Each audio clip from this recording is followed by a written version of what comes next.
નમસ્તે. મજામાં બધા? તો આપણે ધીમી ચર્ચા ચાલુ કરીએ. અને બોર્ડના ફોટા પાડી લીધા હતા કાલે? હા, એ તરફ જ પ્રયાસ કરવાનો છે. તમારે મારું ધ્યાન રાખવાનું છે. એકબીજાને સહયોગી બનીએ ને. આના ફોટા પડાઈ ગયા હતા.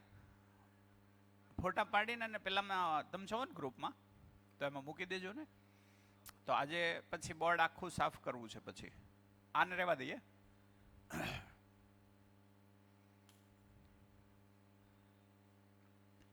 વચ્ચેનું બોર્ડ મારે જોશે આજે, એટલે એ બે સાફ કરીએ. આ ભલે રહ્યું.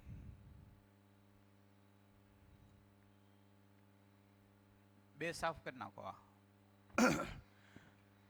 2 મિનિટ રહેવા દો. કાલે જે વાત થઈ હતી એ કોઈ એક જણ પ્રસ્તુત કરી દે. કોણ માઇક લેશે? એક જણ છે, પ્રસ્તુતિ આપે.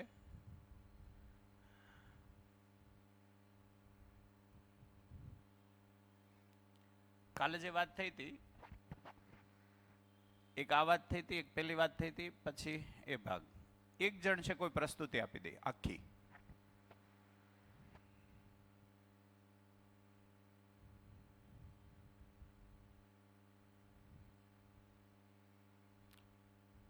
જેવી અપાય એવી, એમાં વાંધો નહીં. થોડું ઘણું જે પ્રફુલભાઈ વાત કરશો. માઇક આપો. Mike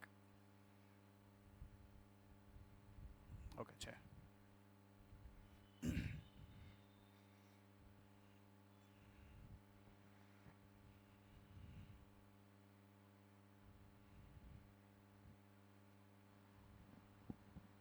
hello. કાલે સમજવામાં એવું આવ્યું હતું કે અસ્તિત્વ તરફથી સહઅસ્તિત્વ તરફ જવું એવું, અને એમાં વ્યવસ્થાની ઉપયોગિતા અને પૂરકતા ઉપરની ભાગીદારી હોય છે, અને દરેક એકમ એક વ્યવસ્થાના ભાગમાં ભાગીદારી હોય એવું હું થોડો સમજ્યો હતો. બરાબર. બીજું ક્યાં ક્યાં ધ્યાન ગયું એવું કોઈ?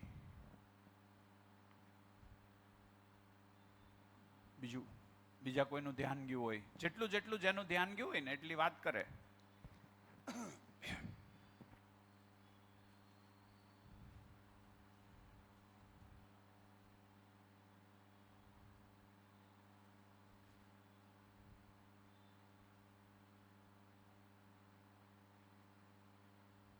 હાજી. પછી આપણે પેલું ઉપયોગિતા પૂરકતા સમજેલા. એમાં આ સાઇટ તો પદાર્થ અવસ્થા છે તે માત્રાથી નિયંત્રિત થાય છે, અને પ્રાણ અવસ્થા છે તે બીજ વિધિ પરંપરાથી નિયંત્રિત થાય છે, અને જીવાવસ્થા વંશ વિધિથી નિયંત્રિત થાય છે, અને જ્ઞાન અવસ્થામાં માનવ એ શરીર અને જીવનનું સંયુક્ત સ્વરૂપ છે. જે તો શરીર છે એ વંશ વિધિથી નિયંત્રિત છે, અને જીવન છે એ સંસ્કાર વિધિથી. સંસ્કારમાં આપણે પૂર્ણતાના અર્થમાં જે સંબંધો છે તેને સમજીએ, સંસાર શું છે, બધી જ વસ્તુ સમજીએ કે વસ્તુ બધી શું કામ છે, શું કરવા છે, એ બધો જ ખ્યાલ આવે, અને એના પ્રત્યે આપણને વ્યવસ્થાની સ્વીકૃતિનો ભાવ આવે, તો સંસ્કાર બને છે. ઓકે. બીજું કોઈ? જેનું જ્યાં જ્યાં ધ્યાન ગયું હોય, બોર્ડ ઉપર અત્યારે ધ્યાન લઈ જાવ તો એમાંથી જ્યાં જે ધ્યાન જાય છે એના ઉપર જે પોઈન્ટ સમજાણો, જેટલો સમજાયો એટલી વાત થાય એમ. પછી આ પદાર્થ અવસ્થાનું જે તમે ચાર્ટ બતાવેલો, એમાં ઓળખવું અને નિર્વાહ કરવો, એ ખાલી આપણે આટલું જ સમજેલા. પણ ઓળખવું મતલબ કે એના વિકાસ માટે ઓળખીને વસ્તુને ઓળખે છે, અને એની પરંપરાને બનાવી રાખવા માટે નિર્વાહ કરે છે, એ રીતે જ છે ને? હા, નિયંત્રણ પોતાની પરંપરા માટે. નિયંત્રણ પોતાની પરંપરા જળવાઈ રહી. એક હાઇડ્રોજન છે એ પોતાનું અસ્તિત્વ જાળવી રાખે, એ નિયંત્રણ છે. આગળની અવસ્થાનું પ્રગટન કરે એના અર્થમાં સંચાલન છે. એટલે એ નિર્વાહ થશે. હા, એ નિર્વાહ થશે. બરાબર છે. તો પ્રાણ અવસ્થામાં પણ એવી રીતે છે કે પોતાની પરંપરા બની રહે એના માટે ઓળખે છે, અને આગળની પરંપરાના વિકાસ માટે તે નિર્વાહ કરે છે. જીવાવસ્થામાં માનવું છે. માનવું એટલે કે મતલબ થોડું આમ શબ્દ રૂપે જ ખ્યાલ આવ્યો છે, ઓળખવું, નિર્વાહ કરવું એ ખ્યાલ આવી ગયો. જ્ઞાન અવસ્થામાં જાણવું, માનવું, ઓળખવું અને નિર્વાહ કરવું. પણ આપણે જાણ્યા વગર માનીને જ ચાલીએ તો પશુવત મતલબ કે જીવ ચેતનાવત જ જીવીએ છીએ. અને જાણીએ બધી વસ્તુ શું કરવા છે, મારો હોવાનો અને ધરતી પર આવવાનો મતલબ બી શું છે, તો આપણે માનવ ચેતના તરફ આવીએ છીએ. બરાબર છે? બરાબર છે. પછી ખાલી માનીને ચાલીએ છીએ તો પછી માનીને પણ એની નીચેની જે કીધું કે રાક્ષસ માનવમાં ખાલી માનીને ચાલ્યા કરે છે, જાણતા નથી. અને જે જાણે બી છે અને બીજાને જાણવા માટે સહયોગ બી કરે છે, તે દેવ માનવમાં. અને જે બધું જ જાણે છે અને એવું જાણવા માટેની અને સમજવા માટેની પ્રેરણા આપે છે. જેની પૂર્ણ ઈચ્છા છે કે મારે કંઈક સમજવું છે, એના માટે યોગ સંયોગ બનાવે અને પ્રેરિત કરે એને દિવ્ય માનવ. હા, બરાબર છે. જી. એ સિવાય બીજું કોઈનું ધ્યાન ગયું હોય? હા, માનવા વાળો ભાગ છે. એમના બેને એવું કીધું કે માનવું એટલે શું એ હજી ક્લિયર નથી થયું. કોઈ આમાં વાત કરવા માંગે છે? માનવું એટલે શું? પશુ ચેતનામાં અથવા તો જીવ અવસ્થામાં. હા જી, માનવાની ક્રિયા હોય છે એને થોડીક સમજાવવી છે. માણસમાં આ ક્રિયા સમજાઈ જશે કદાચ કે માની લેવું. જેમ કે બાએ એમ કીધું દીવો કરવાનો એટલે આપણે માની લીધું. શું કામ? એવા પ્રશ્નો તો થાય જ, પણ જવાબ કોઈ અપેક્ષા પ્રમાણે ન મળ્યો હોય એટલે પછી આપણે બીજો જવાબ ન પૂછીએ, એવું બને. હાજી. માનવું ઇન ધ સેન્સ કે અત્યાર સુધી તમે જે સોર્સથી જ્ઞાન મેળવ્યું અને જીવો છો એ માનેલું જ છે, એને ચેક નથી કરેલું. અમુક તો એ ખબર કેમ પડે માનેલું છે? એમાં કઈ પાછળ લોજિક નથી. ભાઈ આરતી ઉતારવાની છે ભગવાનની તો હું ઉતારું છું, એની પાછળ મને લોજિક કઈ ખબર નથી ને શું કામ કરું છું. તમે એમાં વાંધો શું છે? દાખલા આ તો આપણે ચેક કરીએ છીએ. દાખલા તરીકે વાંધો એ કરવાથી સમાજને સારું લાગે છે તો મને મજા આવે છે કે ભાઈ આ ભાઈ તો મજા આવે છે તો કરીએ. હા, તો એમાં અત્યાર સુધી તો કરતા આવ્યા છે. તો વાંધો શું છે? માનેલું કરવામાં વાંધો શું છે? હાજી. ખાલી કરવા ખાતર કરીએ. હા, સહજતાથી સ્વીકારાતું ન હોય અમુક વસ્તુ. હા, ઓકે. પછી તમે જે કીધું જીવ અવસ્થામાં માનવું, બીજું હજી ઊંડું આને આવી રીતે જોઈએ. દાખલા તરીકે હું કોઈ અપેક્ષાથી કરું છું, વર્ષો સુધી એ કર્યું છતાં મારી અપેક્ષા પૂરી ના થઈ. ન્યા લોચો છે. હેને? માનેલું પ્રોબ્લેમ વાળું શું કામ છે? મને કોઈ અપેક્ષા સાથે ત્યાં જોડ્યો છે કે આમ કરીશ તો તું તારી જિંદગીમાં શાંતિ રહે, તું કર્યા, મેં માની લીધું અને હું કરી જ ગયો, પણ જિંદગીમાં તો સતત અશાંતિ વધી. તો અપેક્ષા પૂરતી ન થઈ એટલે હવે મારો પ્રશ્ન ત્યાં થાય કે તો અમારે કરવું કે બંધ કરવું? હવે બે ભાગમાં ફસાઈએ. એક ભાગ એમ થાય કે પૂર્વજો કરતા જ આવ્યા છે, હવે છોડશું તો કંઈક અઘટિત થશે તો, એટલે નવી વિટંબણા આવી, ભય. નવો પ્રોબ્લેમ આવ્યો, ભય અને સોલ્યુશન નથી, બેયમાં ફસાણો. આ ફસાવટ માનવામાં આવે ને આવે જ. આજ નહીં તો કાલે, આ પેઢીએ નહીં તો બીજી પેઢીએ. માનેલી વસ્તુમાં એક તો અપેક્ષા પૂરી નહીં થાય અને એનો વિકલ્પ ન મળે તો એવું પણ બને કે એ છોડવામાં ભય લાગે. કેટલાની વાત પહોંચી? કોણ સમજાવશે ફરીથી આ વાતને? એને એવી રીતના કહી શકાય કે ભાઈ આપણે નોર્મલી ઘરમાં સેવા પૂજા કરતા હોય તો એ અચાનક છોડી દેવી. અથવા તો મેં મારા ઘરનું એક્ઝામ્પલ આપું કે ભાઈ હું આમ ફરતો રહું, બધું જાણવાની કોશિશ કરું. મધરની એવી ઈચ્છા કે આ એક મંદિર છે, તારે ત્યાં આવવાનું છે અને એ આપણો જે ધર્મ છે એમાં ઊંડું ઉતરવાનું છે. એટલે એની એવી ઈચ્છા, જ્યારે એ ઈચ્છા પૂરી ન થાય અથવા તો મને જે એવું લાગે કે અચ્છા મમ્મીને ખોટું લાગી જાય તો એટલે એક ભય ઊભો થાય પાછળ કે એ છોડવાનો, અને મારામાં ભય ઊભો થાય કે હવે નહીં કરવું, કે છોડી દઈશ તો મમ્મીને ખોટું લાગશે, એવો ભય છે મારામાં. તો એ ટાઈપના એક્ઝામ્પલથી સમજી શકાય. તો વિટંબણા કહે ને તો આ વિટંબણા આવી ગઈ એવું થયું. હા, કેમ કે હું માનું છું આવું થવું જોઈએ. મારા છોકરાઓ નથી માનતા તો મને ભય આવશે કે મને ભગવાન છોડવાનો ભય છે કે કેમ હું કે કદાચ એમને હું કહી જાઉં છું, કઈ ખબર નથી મને કઈ શું ખબર કરવા નથી. કરવું. બરાબર છે. મમ્મીને ખુશ રાખવા માટે મંદિર જવાનું હોય તો વહી જાઉં, પણ મને ખબર છે કે મને ત્યાંથી કઈ મજા જ નથી આવતી. જી. તો બીજું આનો શું રસ્તો? જાણવું. રિયલમાં આપણે દીવો કરીને કરવા શું માગીએ તો બે તર્ક ત્યાં નીકળે. મધ્યસ્થ દર્શનમાં ભગવાનની પૂજા અર્ચનાને કીધું છે ઔપચારિકતા. શું કીધું છે? ઔપચારિકતા.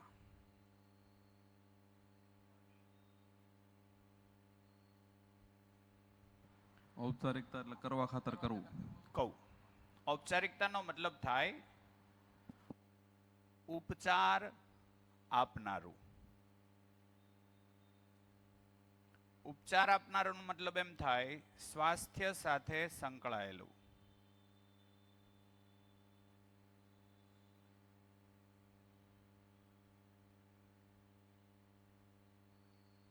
અને બે ત્રણ રીતે આપણે તપાસીએ એટલે હમણાં ખ્યાલ આવી જાય. જેમ કે એક સમય હતો કે ત્યારે માણસને આપણે જીવચેતનામાં તો ખાલી જીવતા રહેવાની આશા જ હોય. જીવચેતનામાં શું હોય? ખાલી જીવતા રહેવાની આશા. આપણું જીવન એમાંથી જ અહીંયા આવ્યું. તો આપણામાં શરૂઆતમાં તો કઈ હોય? જીવતા રહેવાની આશા. જીવતા રહેવાની આશાના સંદર્ભમાં સ્વાસ્થ્ય આવશ્યક છે કે નહીં? સ્વાસ્થ્ય. તો આપણા ઋષિમુનિઓએ પરંપરામાં અમુક વસ્તુઓ આપી જે આપણે સીધી રીતે સમજી શકીએ એમ નહોતા. ત્યારે સાયન્ટિફિક કોઈ સમજ ત્યારે બેસે એમ નહોતી. જેમ કે આજે જ જે ભાગ ચાલવાનો છે એમાં ઘણાને છે એમ થશે કે આ ક્યાંય છે હું, એવો ભાગ આવશે.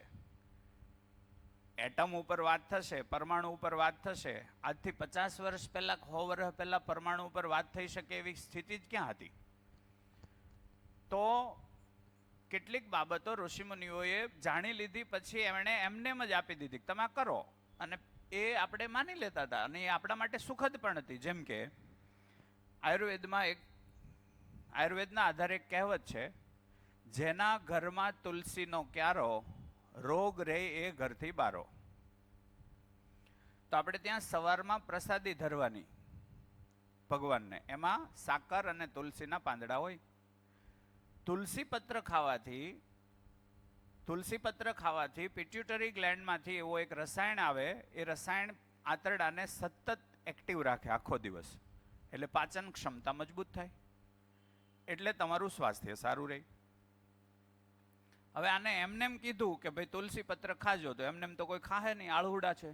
એટલે ભય નાખ્યો કે ભાઈ તમે ભગવાનને આ ધરો, કાયમ એને ધરવું જરૂરી છે, તો જ તમારા ઘરમાં સુખ શાંતિ રહેશે. તો સ્વાસ્થ્ય એ પણ એક શાંતિનો ભાગ છે કે નહીં? સ્વાસ્થ્ય, મારું સ્વાસ્થ્ય સારું હોય તો થોડું સારું પડશે. અહીંયા સાંભળવા બેઠા છે, એમાં સ્વાસ્થ્ય ખરાબ હશે, એ લોકો સાંભળી શકશે નહીં. તો સાંભળવા માટે, બોલવા માટે સ્વાસ્થ્ય સારું હોવું જોઈએ. એટલે એક થયું. બીજું, દીવો કરો. તો દીવો છે ગાયના ઘીમાંથી કરો તો જ કામનો છે. ગાયનું ઘી બળે ત્યારે એમાંથી જે ધુમાડો નીકળે છે એ એન્ટીબેક્ટેરિયલ છે. તો એ એન્ટીબેક્ટેરિયલ ધુમાડો આખા ઘરને જીવાણુ રહિત કરે છે. અને તો આપણે જે ધૂપ લઈએ ને, આપણે આમ દીવા ઉપરથી આમ લઈએ, એમ નથી. અહીંથી તમે દીવા ઉપરથી જ્યારે લ્યો છો ત્યારે દીવો છે એનો ધુમાડો આમાં ભેગો થાય અને એને તમારે એમ લેવાનો છે. એટલે ધુમાડો નાકમાં જાય, જેથી ફેફસા સુધી એ હવા જાય, એટલે એ ધુમાડાના કારણે ફેફસામાં હવા પૂરેપૂરી જાય છે. તો ત્યાં કોઈ જીવાણુ કીટાણુ હોય તો એ મૃત્યુ પામે અને તમારું સ્વાસ્થ્ય સારું રહે. દંડવત કરો છો, ભગવાનને દંડવત કરો. આપણા શરીરની કસરત છે, ભગવાનને તમારે દંડવતની કોઈ જરૂર નથી, કરો કે ન કરો. વાત પહોંચે છે? તો થયું કેવું કે એમાં બે ભાગને આપણે વિચારી શકીએ, બે ભાગને આ રીતે જોઈ શકીએ. તમે જોવાનો પ્રયત્ન કરો. એક તો મારું સ્વાસ્થ્ય સારું રહે, બીજું ઋષિમુનિઓનો એક એવો અભિગમ હતો કે ઈશ્વર નામની કોઈ પરમ ચેતના છે, એની શોધ ચાલુ રહી. કોઈ એવું તત્વ છે જે તમને સતત યાદ દેવડાવે કે કોઈ પરમ તત્વ છે. ક્યારેક ને ક્યારેક તમને ઝબકારો થાય, બધું કર્યા પછી તૃપ્તિ ન થાય, બધું કરી નાખ્યું, પુષ્કળ ધંધો વિકસી ગયો, બધું વિકસી ગયું, પણ મારી જિંદગીમાં તૃપ્તિ નથી. તો તમને સવાલ થાય કે તો આ છે હું બધું? એ સવાલના અર્થમાં શોધ થાય. તો જિજ્ઞાસા જીવતી રાખવાના અર્થમાં પણ મંદિર આવશ્યક છે. પણ થયું શું? જિજ્ઞાસા એક બાજુ વહી ગઈ, અને જેમ કે બાને પૂછે કે આ તમે શું કરો સવારમાં, તો કે એ ખબર નથી, હું કરું છું. હું કામ કરો છો એ ખ્યાલ નથી, અથવા કેમ ખ્યાલ કેમ નથી? એને જ બે સવાલ બાળક વધુ પૂછશે તેની પાસે જવાબ પ્યોર નથી. જેમ કે એમ કે પાણી ક્યાં છે, તો કે ગોળામાં. ગોળો ક્યાં છે, તો પાણી આરે. પીવાનું કેવી રીતે, કે ગ્લાસ લઈને. હે, પીવાનું શું કામ, તો કે તરસ લાગે. એનો મતલબ ન્યા તમારી પાસે બધા જવાબ છે, એટલે ન્યા તમે અટકતા નથી, એટલે જવાબ દો છો. હવે અહીંયા પૂછે કે તમે શું કરો છો, તો પૂજા. આ શું કામ કરાય, તો શાંતિ માટે. આનાથી શાંતિ ક્યાં આવે, તો ઘરમાં. તો બાવને પૂછે આપણા ઘરમાં કેમ અશાંતિ છે, ને અટકી જાય. તો કે બધા સમજતા નથી, એટલે. તો સમજવું શું છે, હવે શું છે કયો?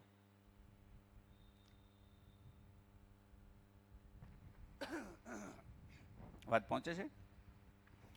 તો આપણી પાસે અમુક જગ્યાએ જવાબ છે ને આપણે કોન્ફિડન્સથી દઈએ છીએ, નથી જવાબ ને આપણે તરત એમ કે ભાઈ બહુ એમાં હું હવે માથું ખાશો હવારમાં. આવી સ્થિતિ બને છે. તો તમામ પૂજા અર્ચના, જેમ કે અગરબત્તી, લોબાન ગુગળમાંથી અગરબત્તી બનતી. લોબાન આજે તે આવશ્યક છે. ઘરમાં લોબાન બાળો, એન્ટીબેક્ટેરિયલ છે, ઘણા બધા રોગોનું એમાં નિરાકરણ છે. કપૂર છે, તો એવા જ તત્વો છે એમાં નાખ્યા છે. ઠીક છે ને? સુખડનો ચાંદલો ઠંડક આપે છે. ઠંડક છે શરીરના તાપમાન સાથે આવશ્યક છે. તો કોઈ ચંદન છે કે કોઈ વસ્તુ છે, પરંપરામાં કોઈ એવી વસ્તુ ઋષિમુનિએ આપી જ નથી જે નકામી હોય, પણ એને નકામી આપણે સાબિત કરી છે પાકું. કેમિકલના ચાંદલા કરવા. આજે હેના સુખડના ચાંદલા છે નહીં. આજે અગરબત્તી છે લોબાન ને ગુગળની આવે છે નહીં. તો આજની અગરબત્તી, આજે આપણે દીવો કરીએ છીએ પ્યોર ગાયના ઘીમાંથી કરીએ નહીં, ડાલડા ઘીનો છે. ડાલડા ઘી તો દમ કરે, દમનો રોગ આવે. તો પ્રશ્ન એ થાય કે એની પાછળનો ખબર, કોઈ એનું રીઝન આપણે ન સમજી શક્યા કે ન સમજાવી શક્યા, એટલે આજની પેઢી એ નથી કરવા માંગતી. આપણી પાસે રીઝન ક્યાં છે? વાત પહોંચી? આપણે એને આવી ક્રિયા કરવાનું કહે એટલે એમ કે મને સમજાય તો કરીશ હું. શું મને સમજાશે તો હું કરીશ. કરીશ. હા, શું કામ બસ. કરવું એટલે આપણી પાસે જવાબ ન હોય. હા, બસ એવું થાય છે. લોજિક વગર એક્સેપ્ટન્સ. આજની પેઢીને તમે ભણાવી છે એટલે જડ પરમાણુમાંથી એ લોજિક શીખ્યા છે. લોજિક શીખ્યા છે તો સૂક્ષ્મમાં પણ લોજિક માંગશે. આત્મા શું છે તો એને એમ કહેશો કે કંઈક છે અંદર હોય અંદર, એમ એ માનશે નહીં. જેમ વિજ્ઞાન છે ને એણે પરમાણુ આજ સુધી કોઈએ જોયો નથી. પરમાણુ એટલે ખ્યાલ આવે, કેટલાને ખ્યાલ આવે પરમાણુ? એટમ. પરમાણુનો મતલબ એવો થાય કે હું આ વસ્તુને તોડું, આને તોડું તો કટકા થતા જાય કે નહીં? કેટલા જણા અહીંયા છે? આજની આખા દિવસની સમજનો આધાર છે આ. હું આને તોડું તો કટકા થતા જાય, નાનો ટુકડો નાનો ટુકડો નાનો ટુકડો નાનો ટુકડો, એક સમયે નરી આંખે ટુકડા દેખાતા બંધ થઈ જાય, નરી આંખે ટુકડા દેખાતા બંધ થઈ જાય. ઠીક છે ને? તારા પ્રશ્નનો જવાબ આવશે આજે. હો, તો આને તોડતા જઈએ. ન સમજાય ત્યાં ફોન હું પેલું માઇક્રોફોન લઈ અને ઊંચો હાથ કરીને બોલજે. હો ને? તોડો તોડો તોડો તોડો તોડો, નાનામાં નાનો, એક સમયે આંખથી દેખાતું બંધ થઈ જાય. હજી તો આંખથી દેખાતું બંધ થયું, એનાથી તો એ 1000 ગણું નાનું છે. સમજાય છે વાત? એનાથી તો અનેક ગણું એ નાનું છે. કોણ? આના બંધારણમાં વપરાણેલો છેલ્લો એકમ છે એ બહુ જ નાનો છે. એ છેલ્લામાં છેલ્લો એકમ છે એને કીધો એટમ, પરમાણુ. બરાબર છે? કણાદ ઋષિએ એને કણ નામ આપ્યું. 2500 વર્ષ પહેલા કણાદ ઋષિએ એવું કીધું કે આખું જગત કણમાંથી બનેલું છે. 2500 વર્ષ પહેલા. વિજ્ઞાને પરમાણુ ગોતી અને પરમાણુ આપ્યો એને 200 વર્ષ માંડ થયા છે કે 150. તો જે લોકો આજે વિજ્ઞાનનું એમ કહે છે, આપણે કહીએ કે વિજ્ઞાને આ ધરતીને અપરાધ આપ્યો. વિજ્ઞાને શું આપ્યું? ધર્મએ એટલે કે ઈશ્વરવાદ છે, એમણે માનવ જાતને રહસ્ય આપ્યા અને વિજ્ઞાને અપરાધ આપ્યો. એમ કહીએ ત્યારે ઘણાને વિજ્ઞાન વાળાને આંચકો લાગે. એને એમ થાય તો આ શોધ ન થઈ હોત. તો પહેલા શાસ્ત્રોને સમજો. શાસ્ત્રોમાં બધી શોધ આવી ગયેલી છે.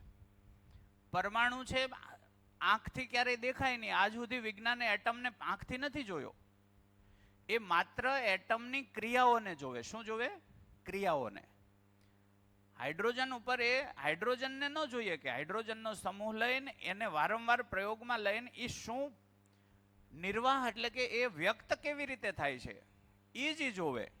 એના ઉપરથી તારણ કાઢે કે હાઇડ્રોજન સળગવા વાળો પદાર્થ છે, હાઇડ્રોજન પોતે જ્વલનશીલ છે. એવું એ ખાલી એટલું કહે કે હાઇડ્રોજન જ્વલનશીલ છે. હાઇડ્રોજન એટમને કોઈએ જોયો નથી. આમ છતાં નવી પેઢીમાં હાઇડ્રોજનની સ્વીકૃતિ છે કે નહીં? હાઇડ્રોજન વિશે ભણવાની વાત આવે નવી પેઢી તરત કે અચ્છા પરમાણુની વાત છે. આત્મા વિશે આપણે એમ કહીએ તો, કેમ કે જો ઓલોય સૂક્ષ્મ પરમાણુ જ છે, ઈ વિજ્ઞાને દેખાડી દીધો. દેખાડી દીધો એનો મતલબ સમજાવી દીધો. આંખથી તો દેખાવાનું નથી એટલે સમજાવી દીધો.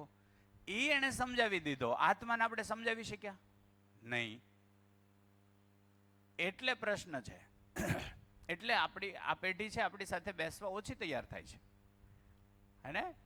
આપણી પાસે લોજિક નથી. માની લો એવું છે, માની લેવામાં એ પેઢી માનશે નહીં. કેમ કે એ પણ આપણે જોશું આજે કે માનવનો જે હદે વિકાસ થયો છે ત્યાં માનવા વાળી કોઈ ક્રિયા છે જ નહીં. હા સુનીતાબેન. એટલે દેખાય બધાને. એનો મતલબ કે ક્રિયા આપણે સમજી શકીએ છીએ અને પરિણામ આપણને દેખાય છે. પરિણામ દેખાય છે. તો અત્યાર સુધી જે પણ દીવો કરવો કે કંઈ પણ ક્રિયા આપણને દેખાય છે પણ પરિણામ નિશ્ચિત નહોતું. પરિણામ ક્યારેક આવે ને ન પણ આવે. એટલે અત્યારની જે લોજિકલ પેઢી છે એને ક્રિયા તો દેખાય છે, પરિણામોમાં એમ દેખાય કે ઘરમાં કોઈ દી સુખ નથી આવ્યું, શાંતિ નથી આવી. ગજબ. ક્યારેક આવે છે ક્યારેક નથી આવતું. વાત જબર પકડી. એનું જે જાણવાનું છે એ કંઈક અધૂરું છે. એટલે અત્યારની પેઢી શોધે જ છે કે આ શું છે, આ બધું પૂરું કેમ નથી પડતું. તો ઘણા લોકો આ બધા દિશામાં કામ કરે છે. એટલે બરાબર છે. એટલે પરમાણુ સમજાઈ ગયો, પ્રક્રિયા સમજાઈ ગઈ, પરિણામ પણ સમજાઈ ગયા, પણ આપણી ક્રિયાઓનું લોજિક આપણે સમજાણું નહીં, એના પરિણામો પણ નિશ્ચિત નથી. એટલે આપણે કરીએ છીએ બરાબર છે કે નહીં એમાં આપણને વિંડવણા છે. હા, એટલે એને આપણી પેઢી ઉપરથી ભરોસો ઉડતો જાય છે. આપણી પેઢી ઉપરથી એને ભરોસો ઉડતો જાય છે. કે આ લોકો કહે છે પણ પરિણામ તો આવતું નથી. વિજ્ઞાન કમસે કમ કહે છે ને પરિણામ તો નિશ્ચિત છે. સાયકલમાં આ બ્રેક દબાવો એટલે બ્રેક જ લાગે, એને ખબર છે. એ વિજ્ઞાને સમજાવી દીધું, પરિણામમાં દેખાડ્યું. ન્યાય એણે એટમના જ ઉપયોગ કર્યા ને. રબરને ઓળખ્યું, રબર ક્યાં કામમાં આવશે, સાયકલની સ્ટીલ બોડી ક્યાં કામમાં આવશે, એલ્યુમિનિયમ ક્યાં કામમાં આવશે, ટોકરી વગાડવા માટે ટોકરી કેવી રીતે કામ કરશે. સાયકલની એક એક વસ્તુ એને સમજાઈ જાય. આત્મા, જીવન, મન, વૃત્તિ, ચિત્ત, બુદ્ધિ. પૂછે શું છે, એ તો બહુ સૂક્ષ્મ છે, તારે બેહવું પડે શાંતિથી. તો ત્યાં બેસતું નથી, એને મેળ નથી બેસતો એને. એટલે એને એમ થાય સાયકલ હાંકો, મોજ કરો. બા ભલે ટોકરી વગાડે. એમ કરતા કરતા સાયકલમાં એને સ્પીડની મજા આવી. એમ કરતા કરતા ઇન્દ્રિયોની તૃપ્તિ વધતી ગઈ. એટલે ઇન્દ્રિયો તરફ વળ્યા. ન્યાય એને સમસ્યા જ આવી. એને બા કરતાય સમસ્યા વધી. બાપુજી કરતાય સમસ્યા એની વધી ગઈ. તો હવે બે બાજુથી ફસાણા. જૂની પેઢી એ રીતે ફસાણી, એની પાસે જવાબ નથી. નવી પેઢી પૂર પાઠ જાય છે, એને રોકવી કેમ એને ખબર નથી. પૂર પાઠ દોડી છે, ગજબ દોડી છે એમ. અને હજી શું લાગે દોડ વધશે કે ઘટશે? આજે એક ભણેલો ગણેલો એન્જિનિયર છે, એને 20,000 કમાવા અઘરા પડે છે. એક ચીટિંગ કરતો વ્યક્તિ છે, એ લાખ છે હાજે ફટ દઈને કમાઈ લે છે. તો ઓલાને તરત એમ થાય કે આ ચીટિંગ જ કરાય ને એન્જિનિયરિંગ શું કામ કરવું. આવું થયું કે ન થયું? અને સમાજમાં બતાવ્યું એવું જ ને, તમે મૂવી ગમે એ જોવો, હીરો ગરીબ હોય અને વિલન હોય એ પૈસા વાળો હોય. એટલે એ આખી સ્થાપના થઈ એમ. હા, માનસિકતા એ બની ગઈ. માનસિકતા એ બની. આ બોર્ડ સાફ કરી નાખ. આ એક કોઈ સમજાવી દે ને હજી તો માનવું શબ્દ ક્લિયર થાય છે. માનવાનો મતલબ ક્લિયર થાય છે આટલી ચર્ચા પછી.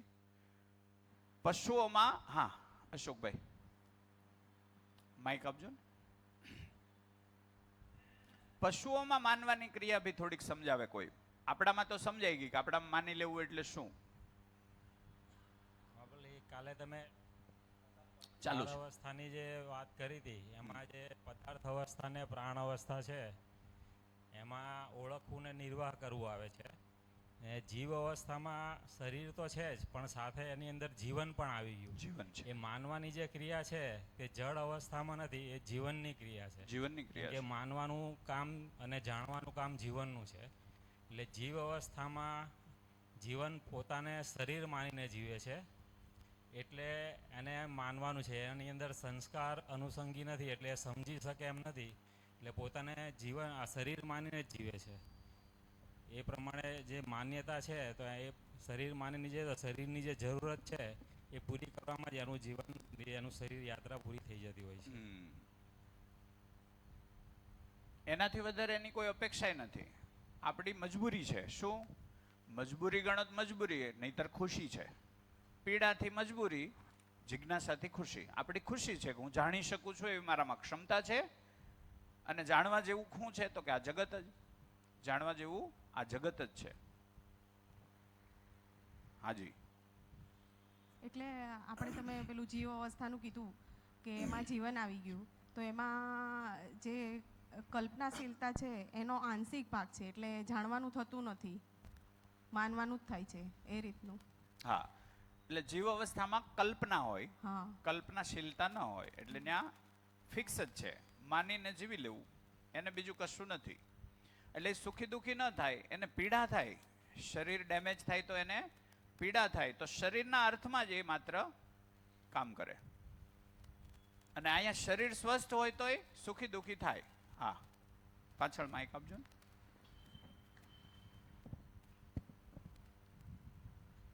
થોડોક આખો ઓવરવ્યૂ કહી દઉં છું. બહુ સરસ. હું એ જ ક્યારનો વિચારતો હતો. આગળ અહીંયા જ આવી જાવ ને. લ્યો, લ્યો, લ્યો. અહીંયા જ અરે બોલું પણ છું. એ બોર્ડ નજીક રહી ને.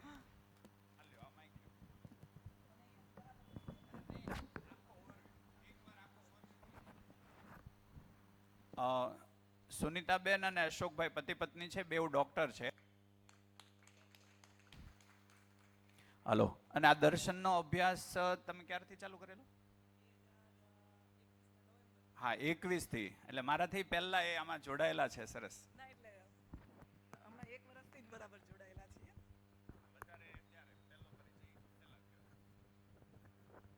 બરાબર છે ને? એટલે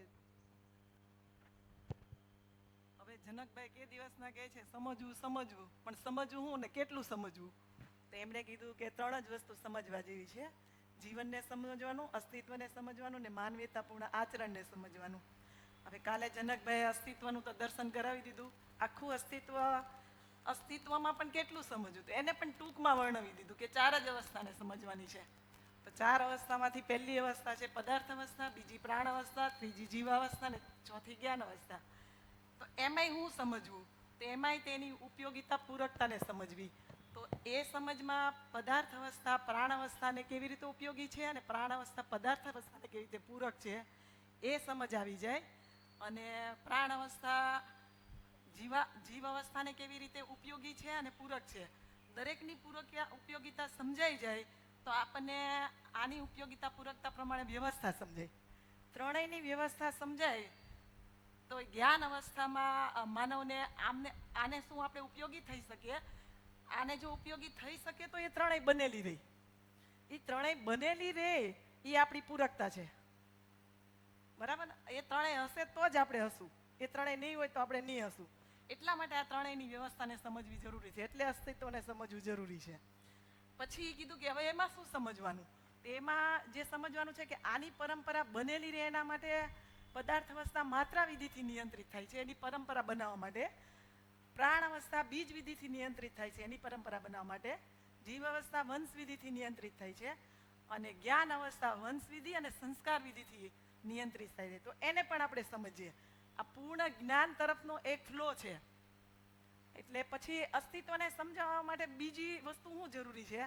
તો કીધું કે હવે પદાર્થ અવસ્થામાં ઓળખવું ને નિર્વાહ કરવું છે, એકબીજાને ઓળખે છે ને નિર્વાહ કરે છે. પ્રાણ અવસ્થામાં પણ ઓળખવું ને નિર્વાહ કરવું છે. જીવ અવસ્થામાં હવે જીવન આવી ગયું તો એ પોતે માને છે, ઓળખે છે અને પછી નિર્વાહ કરે છે. આ દરેક વસ્તુ આ માનવું. અત્યારે તમે કોઈ પણ પ્રાણીને જુઓ તો ગાય છે તો આપણે એને કહીએ જ્યારે પાણી પીવડાવવું હોય ત્યારે જ એ પાણી પીવે. આપણે કરીએ એ જ કરે. જે એકવાર એણે માની લીધું કે આ ટાઈમ પર જ પાણી પીવાનું, આ ટાઈમ પર જ ચારો ચરવાનો, આ જ ચરવાનું ને આ જ પાણી પીવાનું, એટલે એ પ્રમાણે કામ કરે. જ્ઞાન અવસ્થામાં જાણવાનું આવી ગયું. હવે એ પોતે જાણે, માને, ઓળખે ને નિર્વાહ કરે તો જ એનું પૂરું જીવન કમ્પ્લીટ થાય. માની, ઓળખે, નિર્વાહ કરે તો હજી આપણે આ જ પ્રમાણે જીવ્યા કરીએ. તો હવે એને જાણવાનું ખાલી આમ જ્ઞાન અવસ્થામાં જ આવ્યું. અત્યારે પણ આપણે જોઈ શકીએ છીએ, આપણે જાણવાની કોશિશ કરીએ, માનીને કરીએ એટલે તો એ યંત્રવત જીવન પ્રાણીની જેમ જીવ્યા જ કરીએ. માનીને જીવીએ, ઉઠવાનું, જવાનું, નોકરી પર જવાનું, આવવાનું, ખાવાનું, સૂવાનું. લોકો કરે છે એમાં જ કરીએ. આ વસ્તુ આપણામાં જ્યારે ડેવલપ થાય ત્યારે એક પૂર્ણ માનવ, એક તૃપ્તિદાયક માનવ જે હોય એ પ્રમાણે છે. એટલે જાણવાની ખાલી વ્યવસ્થા આમાં જ છે. કોઈ પણ વ્યક્તિ આમાંથી જાણી શકે? પદાર્થ અવસ્થા કંઈ જાણી શકે? પ્રાણ અવસ્થા પણ કંઈ નથી જાણી શકતી, જીવાવસ્થા પણ નથી જાણી શકતા. પણ અત્યારે આપણે જોઈ શકીએ છીએ કે માનવ જ એવું છે, આ બધું જ જાણી શકે, માને, ઓળખે અને જીવે. તો આટલી ક્વોલિટી માણસમાં જ ખાલી છે. તો માણસ આ જાણવા તરફની દિશામાં એનું કામ આમાં જ બાકી છે. બાકી તો આ પ્રાણીઓ બધા કરે જ છે. બરાબર? પછી કીધું કે આ બધી વ્યવસ્થા છે. પદાર્થ અવસ્થા એક પોતે વ્યવસ્થા, એ પોતે બનેલી રહે અને પ્રાણ અવસ્થાને પણ ઉપયોગી થાય. પોતાનું અસ્તિત્વ મિટાવીને નહીં, પોતે બનેલી રહે અને પ્રાણ અવસ્થાને ઉપયોગી થાય. પ્રાણ અવસ્થા પણ પોતે બનેલી રહી છે અને જીવાવસ્થાને ઉપયોગી થાય. એટલે વર્ષો પહેલા પણ બધી જ વસ્તુ હતી, અત્યારે છે અને બનેલી રહેશે. એટલે એક ભરોસો બેસે કે પહેલા એ બધું હતું, છે અને રહેવાનું જ છે. એટલે ભય એક નીકળી જાય કે દરેક વસ્તુ અસ્તિત્વમાં રહેવાની જ છે અને આપણે પાછા અહીં આવવાના જ છીએ. અને આપણે જ બધું વ્યવસ્થામાં જો કરીને જઈશું તો એટલા આવતી વખતે પાછું ઓછું કામ કરવું પડશે. હા, એટલે અસ્તિત્વમાં એટલું જ સમજવાનું છે કે વ્યવસ્થા સમજો, ઉપયોગિતા પૂરકતા સમજો. એ સમજી અને આજે જીવન વિશે જનકભાઈ કહે છે તો આજે જીવનને સમજી લઈએ. આ બે સમજાય જાય એટલે આ એની જાતે થાય, સહજતાથી થાય, કોઈ નિયંત્રણ નહીં, આપણે જાતે જ કરવા માંડીએ. એટલે અસ્તિત્વની વ્યવસ્થાને સમજી લઈએ, જીવનને સમજી લઈએ, એ વ્યવસ્થિત કેવું છે એ સમજી લઈએ, એટલે માનવીયતા પૂર્ણતા આચરણ તો એની જાતે થવા મળે. એ સહજ છે. આપણે એને ફોર્સપૂર્વક ન કરવાનું હોય, માવા છોડવાના ન હોય, કોઈ વસ્તુ છોડવાની નહીં, એ જાતે સહજ આપણા માટે નિરર્થક એ જાતે જાતે છૂટતું જાય અને આપણે ભરાતા જઈએ. અને આ વસ્તુ તો બને જ છે. અમે લોકોએ કંઈ છોડ્યું નથી, એને જાતે છૂટતું ગયું. જેમ જેમ સાર્થક વસ્તુ આવતી ગઈ એમ જાતે જાતે ઘણી વસ્તુઓ છૂટતી ગઈ.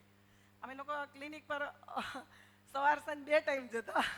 આ વસ્તુ મળી તો એક ટાઈમ બંધ કરી દીધું, એક ટાઈમ આમાં લગાવી દીધો. એટલે મોર્નિંગમાં ક્લિનિક, ઇવનિંગમાં. તો સમજતા એમ લાગે છે કે અમારા ઘરના દરેક વ્યક્તિઓ અહીંયા બેઠા છે. જ્યારે પણ શિબિર હોય એટલે અમે લોકો પહોંચી જઈએ. ઘરના દરેક વ્યક્તિ, બધાની સ્વીકૃતિ છે, બધા સમજવામાં લાગેલા છે. અને ઘરમાં એટલું સરસ વાતાવરણ. અમારા ઘરમાં લગભગ 12 વ્યક્તિઓ છીએ. તો 12 વ્યક્તિઓ હવે એટલા મતલબ જીવે છે, એમ લાગે જીવે છે. પહેલાં જીવતા, પણ ઘણી વખત આટલા બધા વ્યક્તિઓ તો હોય તો ટકરાવ થાય. પણ હવે એમ લાગે કે નહીં, બીજા પણ જીવે છે ને હું પણ જીવું છું ને, બધા એકબીજાને ભાગીદારી કરે છે. અને આ વસ્તુ પોસિબલ છે. જેને પણ અમારા ઘરની વ્યવસ્થા જોવી હોય એ આવી શકે છે.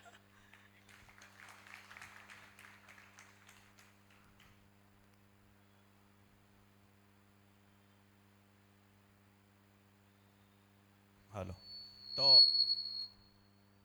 તો પેલી એક કહેવત છે, ઘર હોય ને વાસણ ખખડે જ. આમાં તમારું શું માનવું છે? એ તો બિલકુલ આ દર્શન મળ્યા પછી મને લાગે છે એકદમ ખોટી વસ્તુ છે. ઘર હોય ને વાસણ ન ખખડે, આપણે ખખડાવીએ છીએ.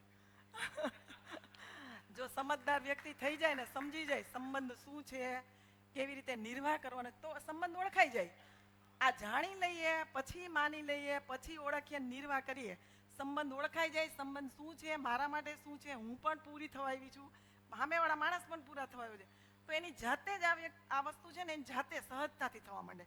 અને આ એકદમ પોસિબલ છે. અને હું તો 100% કહું છું કે આ તો મારા જીવનમાં તો ઘટિત થયું, અહીંયા બેઠેલા દરેકના જીવનમાં ઘટિત થઈ શકે છે. અને આ વસ્તુ પૂરી અનુભવ સુધી લઈ જઈ શકે એમ છે. જે લોકોને સ્પિરિચ્યુઅલમાં રસ હોય, અનુભવ સુધી જવું છે, આત્માને ઓળખવી છે, એના માટે પણ એકદમ પૂરી છે. અને વસ્તુ એટલી નાની છે કે કેટલા 3500 પેજ છે, એટલા જ પેજ છે ને એટલા જ સમજવાના છે, સમજીને જીવવાના છે. એકદમ ઇઝી છે. અને સુરતમાં તો જનકભાઈ અવસર ઉપલબ્ધ કરાવી દીધેલો છે, એમની સ્કૂલ, એ પોતે. આનાથી વિશેષ વાત શું હોઈ શકે? બરાબર, ચાલો, આભાર.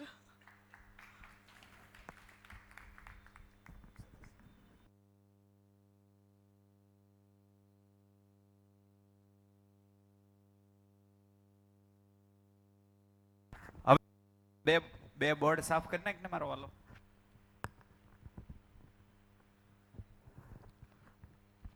બે બોર્ડ સાફ કરે ત્યાં આપણે વાત કરી લઈએ. એ બે. હા, નમસ્તે સર. નમસ્તે.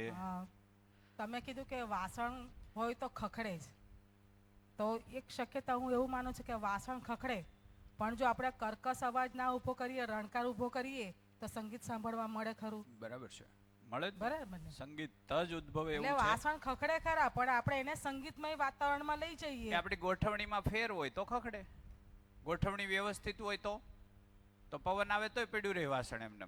ગોઠવણીમાં ફેર છે એટલે પવન આવે એટલે ખડખડાટ થાય.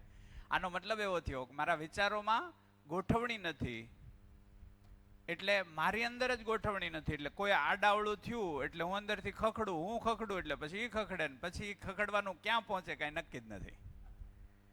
તો એકદમ ભ્રમ ભરેલી વાત છે, હે ને? ભ્રમ ભરેલી વાત છે. આને આપણે એવી રીતે જોઈ શકીએ, જે લોકોને સોલ્યુશન નથી, જેની પાસે સોલ્યુશન નથી ને એ જ આ વાત બોલશે કે ઘર હોય ને વાસણ ખખડે. જેની પાસે સોલ્યુશન નથી આ જ કહે, કેમ કે એની પાસે સોલ્યુશન નથી. એને એમ પૂછો આ ખખડતા બંધ કરવા હોય તો એ એમ જ કહે ન થાય, કેમ કે એનો પોતાનો અનુભવ હશે, નો જ થયા હોય. 3 પેઢીથી જોતા આવે છે અને તોય પાછું માઇક તો મારી જેમ છોડતા ન હોય, એટલે લોચો થાય. એટલે પછી નાની પેઢીને એમ થાય હવે ખખડવાનું પાકું છે, જેલો જીવાશે નહીં, જેલો, એવું થાય. દર્શનના અભ્યાસ પછી લવજીભાઈને પૂછો તોય ખબર પડશે. લવજીભાઈ વાસણ ખખડે? ન ખખડે. આપો માઇક.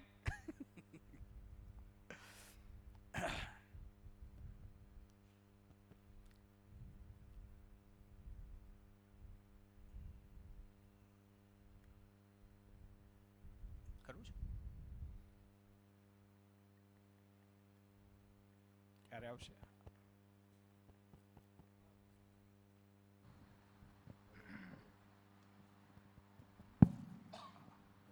ઓછું હોય એ વાત થઈ ને વાસણની, એટલે મને એક મુદ્દો કહેવાનું મન તો થતું જ હતું કે દર્શનના અભ્યાસ પહેલા જ્યારે કંઈક બહાર જતા હોય ને, 4 જનકભાઈ ને એ લોકો હોય ને 4 અમે હોઈએ, એટલે અમે પતિ પત્ની કંઈક માથાકૂટ કરતા હોય ક્યારેક, એટલે છોકરા એમ કે હું નકરી માથાકૂટ કર્યા કરો, એટલે હું જનકભાઈ એમ કહી તમે પતિ પત્ની થાઓ તો ખબર પડશે. આ બધો ઝઘડો તો હોવાનો જ તે એમ, આટલું અમે કહેતા. એવું અમે કહેતા એમ. એમાં પછી પાછા એમ કહે એમાં તમારે અત્યારે બહુ માથું નહીં મારવાનું, તમે મોજ કરો, અમે 4 અમારી મોજ કરી, તમે તમારી મોજ કરો. તો એ લોકો પછી દાંત કાઢીને, અમે આમ ઝઘડાના સ્વરૂપમાં દાંતમાં જ લેતા હોઈએ, પણ એક પ્રકારની ખેંચતાણ ક્યારેક થતી હોય તો એ છોકરા જોવે તો છોકરાઓ કહેતા ને ત્યારે એવો જવાબ આપતા. પણ સંગીતમયતા, લયબદ્ધતા વિચારોમાં આવે તો એ પછી ઘણો બધો એ ફેરફાર છે, બહુ જ ફરક બહુ પડે ફરક છે. છે. પછી એક સમય એવો આવી જાય કે કાંઈ પણ તમે બોલવા જાઓ ને તોય અંદરથી તમને તરત એમ થાય કે શું જરૂર છે, રહેવા દો, એવું થાય. એટલે આને આપણે, મને એક બેને પૂછેલો સવાલ, વડાલીમાં શિબિર લેતો તો હું ગયા અઠવાડિયામાં, તો એક બેને મને એવું કીધું કે જનકભાઈ તમારા ઘરની સ્થિતિ શું છે, તમે આ વાત તો કરો છો. એટલે મેં કીધું હાવ વિવાદો બંધ થઈ ગયા એવું નથી, પણ પુષ્કળ પ્રમાણમાં ઓછા થયા. બીજું, વિવાદના જગ્યાએ સંવાદનું સ્વરૂપ આવ્યું. એટલે અમે સતત અમે બે અમારામાં જાંચતા હોઈએ. વિલાસ અહીં બેઠી છે તો બેઉ સહજ રીતે વાત કરી શકીએ એવી સ્થિતિ છે કે મતભેદ તો હજી હોય જ છે કે હું આ સમજી છું, તમે આ, પણ મુદ્દા દર્શનના જ હોય છે હવે, કે મને અહીંયા આ સમજાય છે, તમને શું સમજાય છે. તો એ ભાગમાં ચર્ચા હોય છે, સંવાદ હોય છે. બાકી જાજુ કશું હવે બચતું નથી. ભાખરી કે મીઠું કઈ અસર નથી કરતી જાજુ. એટલે એમાં બધી બાંધછોડ અથવા બાંધછોડ કરતા જ સહજતા આવી ગઈ કે ભાઈ બાંધછોડની ક્યાં સવાલ છે. થોડીક ખારી હોય તો મીઠાની જરૂર છે, મોળી હોય તો મીઠું ન હોય તો બીજે ટાઈમ આવી જાય ને. શરીરની અંદર એક ટાઈમે મીઠું ઘટી જવાથી શરીર હાવ પતી જવાનું એવું તો છે નહીં. તો એ સંદર્ભો તરત દેખાય. હા, ક્યાં વાત, કોની પાસે માઇક છે? બોલો બોલો. અચ્છા, તો એ સહજ સ્થિતિઓ બનતી જાય છે અને એની મજા છે કંઈક અલગ છે. જી, બીજું કોઈ?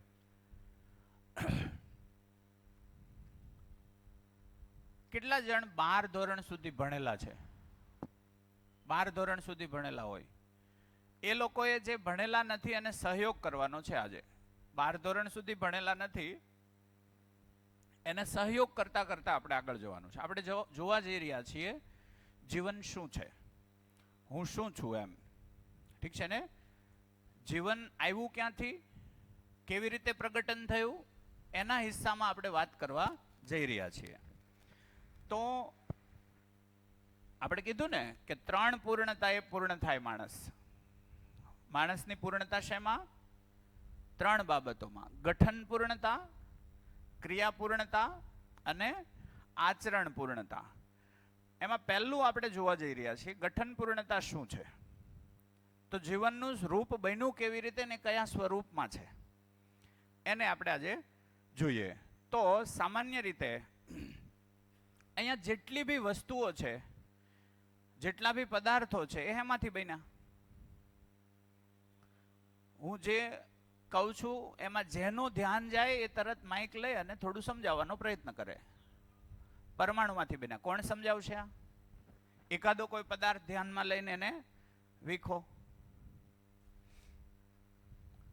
કોઈ પણ વસ્તુ ધ્યાનમાં લ્યો અને એને વીખો એટલે બીજા સમજી શકે. દરેક પદાર્થ તત્વ પરમાણુનો બનેલો હોય છે. દાખલા તરીકે તમે કીધું કે પાણી, તો પાણી એ હાઇડ્રોજનના 2 અણુઓ અને ઓક્સિજનનો 1 અણુ થઈને બનેલો છે. એટલે રેતી, માટી જે છે સિલિકોનમાંથી બનેલા છે. એમ દરેકે દરેક પદાર્થ કોઈને કોઈ તત્વમાંથી બનેલા છે, તત્વ અણુમાંથી બનેલો છે અને અણુ પરમાણુમાંથી બનેલા છે. આ એક વિજ્ઞાનનો સિદ્ધાંત છે. જી, બરાબર છે. કેટલાની વાત પહોંચી? આ ખુરશી છે, બરાબર છે. આ ખુરશીની અંદર આ રબર છે, રબરની અંદર carbon, hydrogen, oxygen, nitrogen, sulphur હોય. તો carbon, hydrogen, oxygen, nitrogen, sulphur એનું સંયુક્ત સ્વરૂપ છે. એની માત્રા જે જોઈએ એ પ્રમાણમાં છે એટલે આ બન્યું. ચોક્કસ માત્રાથી જ રબર બને. માત્રા બદલી નાખો તો પદાર્થ બદલી જાય. અને પ્લાસ્ટિકની ખુરશીમાં પણ કાર્બન, હાઇડ્રોજન, ઓક્સિજન, નાઇટ્રોજન હોય. પણ આના કરતા, રબર કરતા એમાં માત્રા કેવી હશે? જુદી હશે. જુદી માત્રાથી જુદું બને. જેમ કે ચણાના લોટમાંથી શું શું બને? ચણાના લોટમાંથી ભજીયા બને. તો ભજીયા હોય ત્યારે મીઠું, ચટણી, બીજું શું હોય? હળદર. હળદર નાખે? થેપલામાં નાખે. હા, તો થેપલું આવે તો હળદર એડ થાય, ભજીયું આવે તો હળદર નીકળી જાય. જથ્થો બદલાય. જથ્થો બદલાય, ગરમી આપવાનું સ્તર બદલાય. કોઈને તેલમાં તળવાના, કોઈને લોઢીમાં, કોઈને શેકવાનું. બધાની મેથડ અલગ અલગ. પદાર્થો તો એના જ છે કે નહીં? કેટલાની વાત પકડાણી? તો હળદર પણ પરમાણુમાંથી બને. લોટ ચણા છે એમાં પણ પ્રોટીન હોય. ચણાને તોડો, ચણાને તોડો એટલે ભૂક્કો થાય. એ ભૂક્કાનો એકદમ ઝીણો લોટ કરો તો હથેળીમાં હોય તો દેખાય. હથેળીમાં હોય તો દેખાય. એને ફૂંક મારો પછી એ ખરી ગયો. હવે વીણવાનું કહી તો નહીં દેખાય. યાની કે કોઈ વસ્તુ મને દેખાય છે એનું કારણ છે એમાં કેટલોક જથ્થો ભેગો છે. એ ભેગો જથ્થો હોવાના કારણે આંખ છે જોઈ શકે છે. વાત પકડાણી? જોવાની ક્રિયા કેવી રીતે થાય? જોવાની ક્રિયા એવી રીતે થાય, કોઈ જથ્થામાં વસ્તુ હારે હોય ત્યારે સૂર્યના કિરણો મોટા જથ્થામાં એની ઉપર પડે છે. એ બધામાંથી ઝાઝા કિરણો પાછા ફરે છે. એ મારી આંખમાં આવે એટલે મને વસ્તુ દેખાય.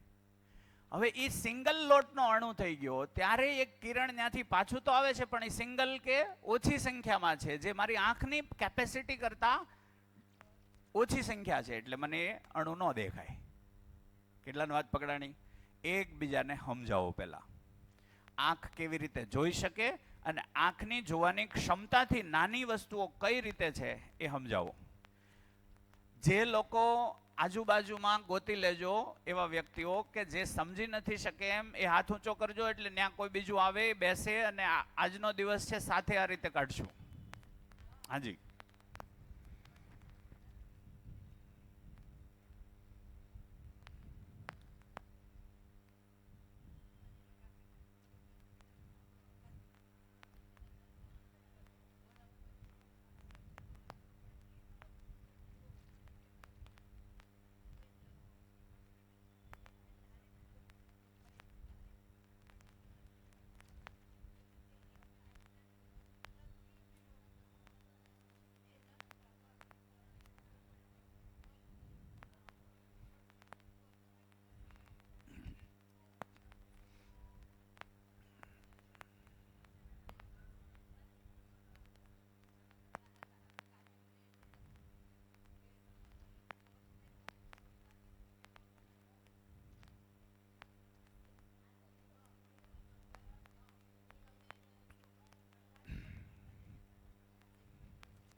કોઈની પાસે સમજાવવા વાળું વ્યક્તિ ન હોય એવું કોઈ છે? કોઈ વ્યક્તિ છે કે જેની પાસે સમજાવવા વાળું નથી કોઈ, એવું કોઈ છે? કોઈ એવું ન રહી જવું જોઈએ. બા તમને સમજાવે છે કોઈ? છે ને દીકરી? હા, બસ બસ. તમને સમજાય છે ને? ઓકે. આ એવું લાગે તો નજીક જતા રહો, ત્યાં બેવું. એક વ્યક્તિ સાથે એક હોવું ફરજિયાત છે. જે હું વાત કહું છું એ બેમાંથી જે સમજી લે છે એ બીજાને સમજાવે.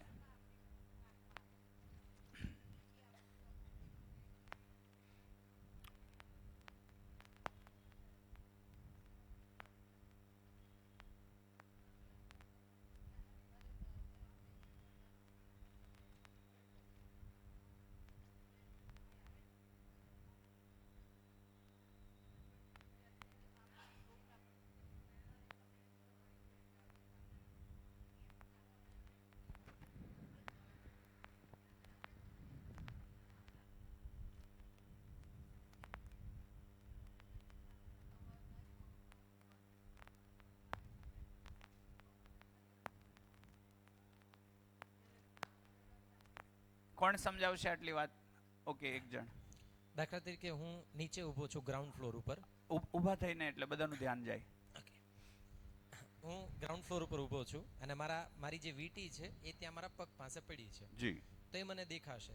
હવે ત્યાંથી હું 20મા માળે જતો રહીશ તો મને 20મા માળેથી વીંટી નથી દેખાય. એનો મતલબ એવો નથી કે ત્યાં વીંટી નથી, પણ હું ત્યાં સુધી પહોંચી શક્યો નથી એટલા માટે મને વીંટી દેખાતી નથી. તો આ સૂક્ષ્મ જગતમાં જે કંઈ પણ છે એ છે, એ એકદમ સૂક્ષ્મ અણુના રૂપમાં છે. હું ત્યાં સુધી નથી પહોંચ્યો ને એટલા માટે મને નથી દેખાતું, પણ છે એ સનાતન સત્ય છે. મારી આંખની ક્ષમતા કરતા એ નાનું છે. એટલે જથ્થો બહુ જ નાનો છે એટલા માટે મને નથી દેખાતું. હા, આંખ નથી પહોંચતી. બીજું જુઓ તો પહોંચે છે કોણ?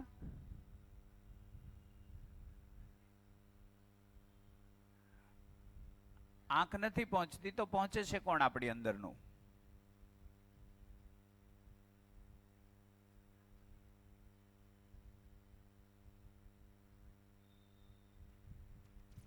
જેમ કે આ એક છે, આપો એમને. હા, આ છે એને હું તોડતો છે ને એક જગ્યા એવી પહોંચે જ્યાં છે ને આપણી આંખમાં છે ને દેખાવાનું જ બંધ થઈ જાય. આને તોડતા તોડતા આપણે એક જગ્યા એવી પહોંચીએ છીએ કે આંખ એને જોતી બંધ થઈ જાય છે. બરાબર છે? દેખાવાનું જ બંધ થઈ જાય. દેખાવાનું બંધ થઈ જાય. અચ્છા, દેખાતું નથી એનો મતલબ હવે નથી એવું છે? ના, એવું નથી. છે પણ એનું છે ને બહુ નાનું અમથું છે. ઈ માઇક્રોસ્કોપમાં આપણે જોઈએ ને તો ઈ દેખાય. અચ્છા, क्या बात है. કમ સે કમ આવો સંયોગ બને તો આપણને ઘરમાં આપણા બાળકો પ્રત્યે ક્યારેક સન્માન જાગે કે મારી કરતા આને ખબર વધારે પડે, એ સન્માન સાથે એનો સત્કાર થઈ શકે. આપણે સ્વીકારતા જ નથી બાળકોને. તો હજી માઇક લે. ખૂબ સરસ.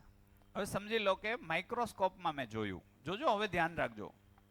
માઇક્રોસ્કોપમાં મેં જોયું, હજી એને હું તોડી નાખું તો પછી હજી દેખાય તો ખરી પણ બહુ ઝીણું અમથું દેખાય. અચ્છા, એક સમય એવો આવી શકે કે માઇક્રોસ્કોપમાં પણ દેખાતું બંધ થઈ જાય?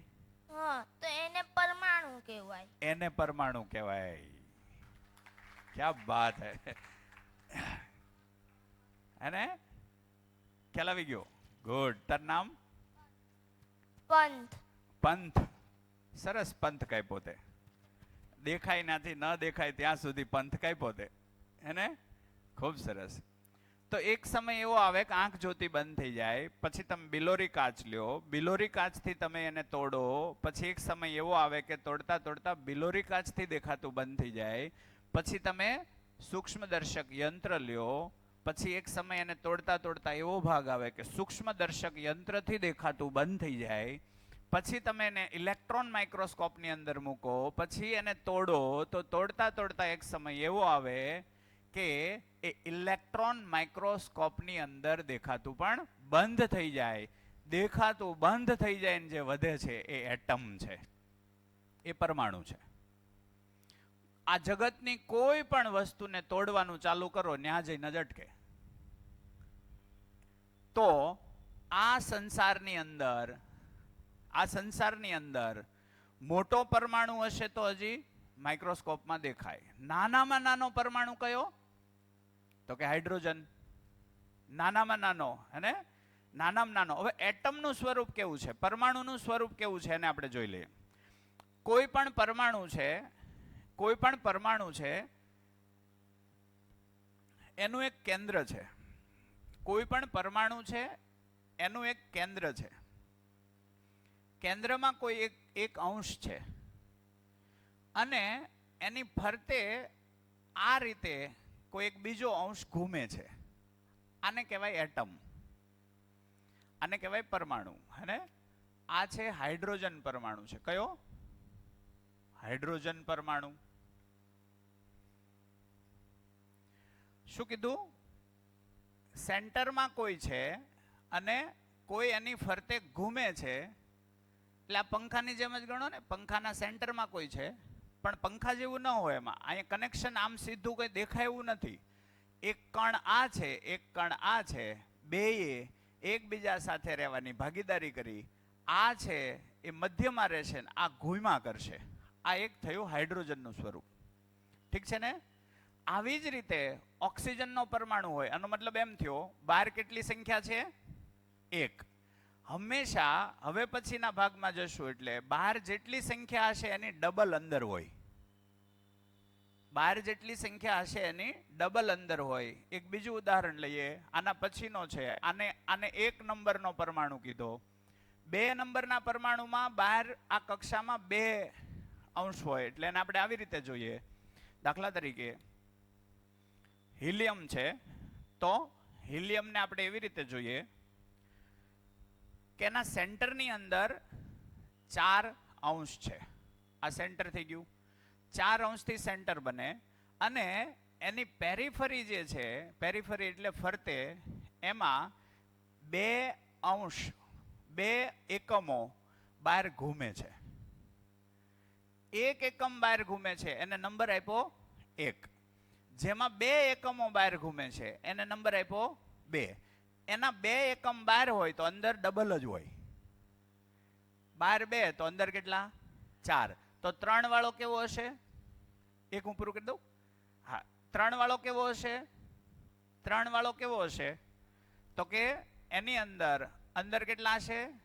3 તારીને 3 દૂના 6. 3 દૂના 6 અંદર હશે. અને હવે થાય કેવું જોજો, આ પહેલી પેરીફરી છે ને એની ક્ષમતા 2 ને સમાવવાની છે. આની ક્ષમતા કેટલી? 2 ને સમાવી શકે. 3 આવે ને તો હાંકેડ પડે. 3 આવે તો શું થાય? હાંકેડ પડે. હાંકેડ ન હાલે તો હાંકેડ અવ્યવસ્થા કહેવાય કે વ્યવસ્થા? અવ્યવસ્થા. એટલે તરત એ નવી કક્ષા ખોલી નાખે. એટલે એ નવી કક્ષામાં ઘૂમવા માંડે. એના પછીની કક્ષા છે. આની કરતા આ વિસ્તાર મોટો થાય કે નાનો? મોટો. એટલે ત્યાં 8 જણા હમાઈ શકશે. એટલે ત્યાં 8 સુધીની વ્યવસ્થા છે. હવે આ ભરાવા માંડશે. તો આ થઈ ગઈ હાઇડ્રોજન, હિલિયમ અને લિથિયમ. આવે ને લિથિયમ. જે બેટરી બનાવે ને, લિથિયમ બેટરી, એ આમાંથી બને. લિથિયમ બેટરી જે બનાવે આમાંથી બને. દાદાને આપો માઇક. આ રીતે એટમ છે. આવા કેટલા પ્રકારના છે? 118. તો 118મો પરમાણુ, એનો મતલબ શું થશે? એના કેન્દ્રમાં કેટલા હશે? 118 દુના 236 અને ફરતે કેટલા હશે? 118 અંશો ફરતે ઘૂમતા હશે. આવી રીતે 1 2 3 4 એમ 118 એટમ છે. 354 નો થાય? શું? ટોટલ 354. સેન્ટરમાં કેટલા? સેન્ટરમાં 236 અને 118 ફરતા હશે એટલે બધું થઈને એટલા થાય. એમ તમે હમણાં સમજાવ્યું ને કે નજીક રાખજો આ માઇક. આપણા સર્કલમાં ઓર્બિટમાં 2 હશે તો અંદર 4 હશે. હા, એ તમે સમજાવ્યું ને. ગયા વખતના અધ્યયનમાં હું હતો ને એમાં તમે મને સમજાવેલું, પણ પછી હું ભૂલી ગયો છું. મેં પૂછેલું એ વખતે તમે લગભગ સી ઉપરથી આવે એના પર સમજાવેલું. કાર્બન ઉપર એલ્યુમિનિયમ 36 ની વાત હતી એમાં. જી. તો એ વખતે સમજાવ્યું, પણ મને પછી યાદ નથી રહ્યું. બહાર 2 હોય તો અંદર 4 શા માટે હોય એમ? ઓકે. નોર્મલી કેવું છે, આ ઘૂમે છે. આ એક છે ને એનું નિયંત્રણ 1 થી થઈ જાય નિયંત્રણ માટે. કેમ કે આને વ્યવસ્થા જાળવવી છે. વ્યવસ્થા જાળવવી છે એટલે એકને ઘૂમવાનું છે તો એને કોઈ આધાર જોઈએ છે. એ આધાર માટે એક અંદર છે અને એની ફરતે બીજો ઘૂમે છે. સેમ એવી રીતે જ્યારે 2 થાય, આપણે દાખલા તરીકે આને આપણે આવી રીતે જોઈએ. જો કે એવી રીતે જોવું એ અસહજ થશે, પણ જડમાં આપણે જોઈએ. ધારી લો કે 5 કિલોનો પથ્થર છે, એને આપણે એક દોરી સાથે બાંધીએ, પછી એને હું ફેરવું આમ, તો હું 10 કિલોનો હોવો જોઈશ કે નહીં? હું 1 કિલોનો હોઈશ તો નહીં ફેરવી શકું. તો એ પથ્થર મને ફેરવવા માંડશે. તો સેન્ટરમાં પથ્થર આવી જાય ને હું બહાર. પકડાઈ ગઈ વાત? તો સેન્ટર છે એ પોતે જ મધ્ય છે ને, મધ્ય એ પોતે જ નિયંત્રણ કરવામાં મુખ્ય છે, એટલે આ દર્શનનું નામ છે મધ્યસ્થ દર્શન. મધ્ય પકડાઈ ગયો એટલે નિયંત્રણમાં આવી જાય.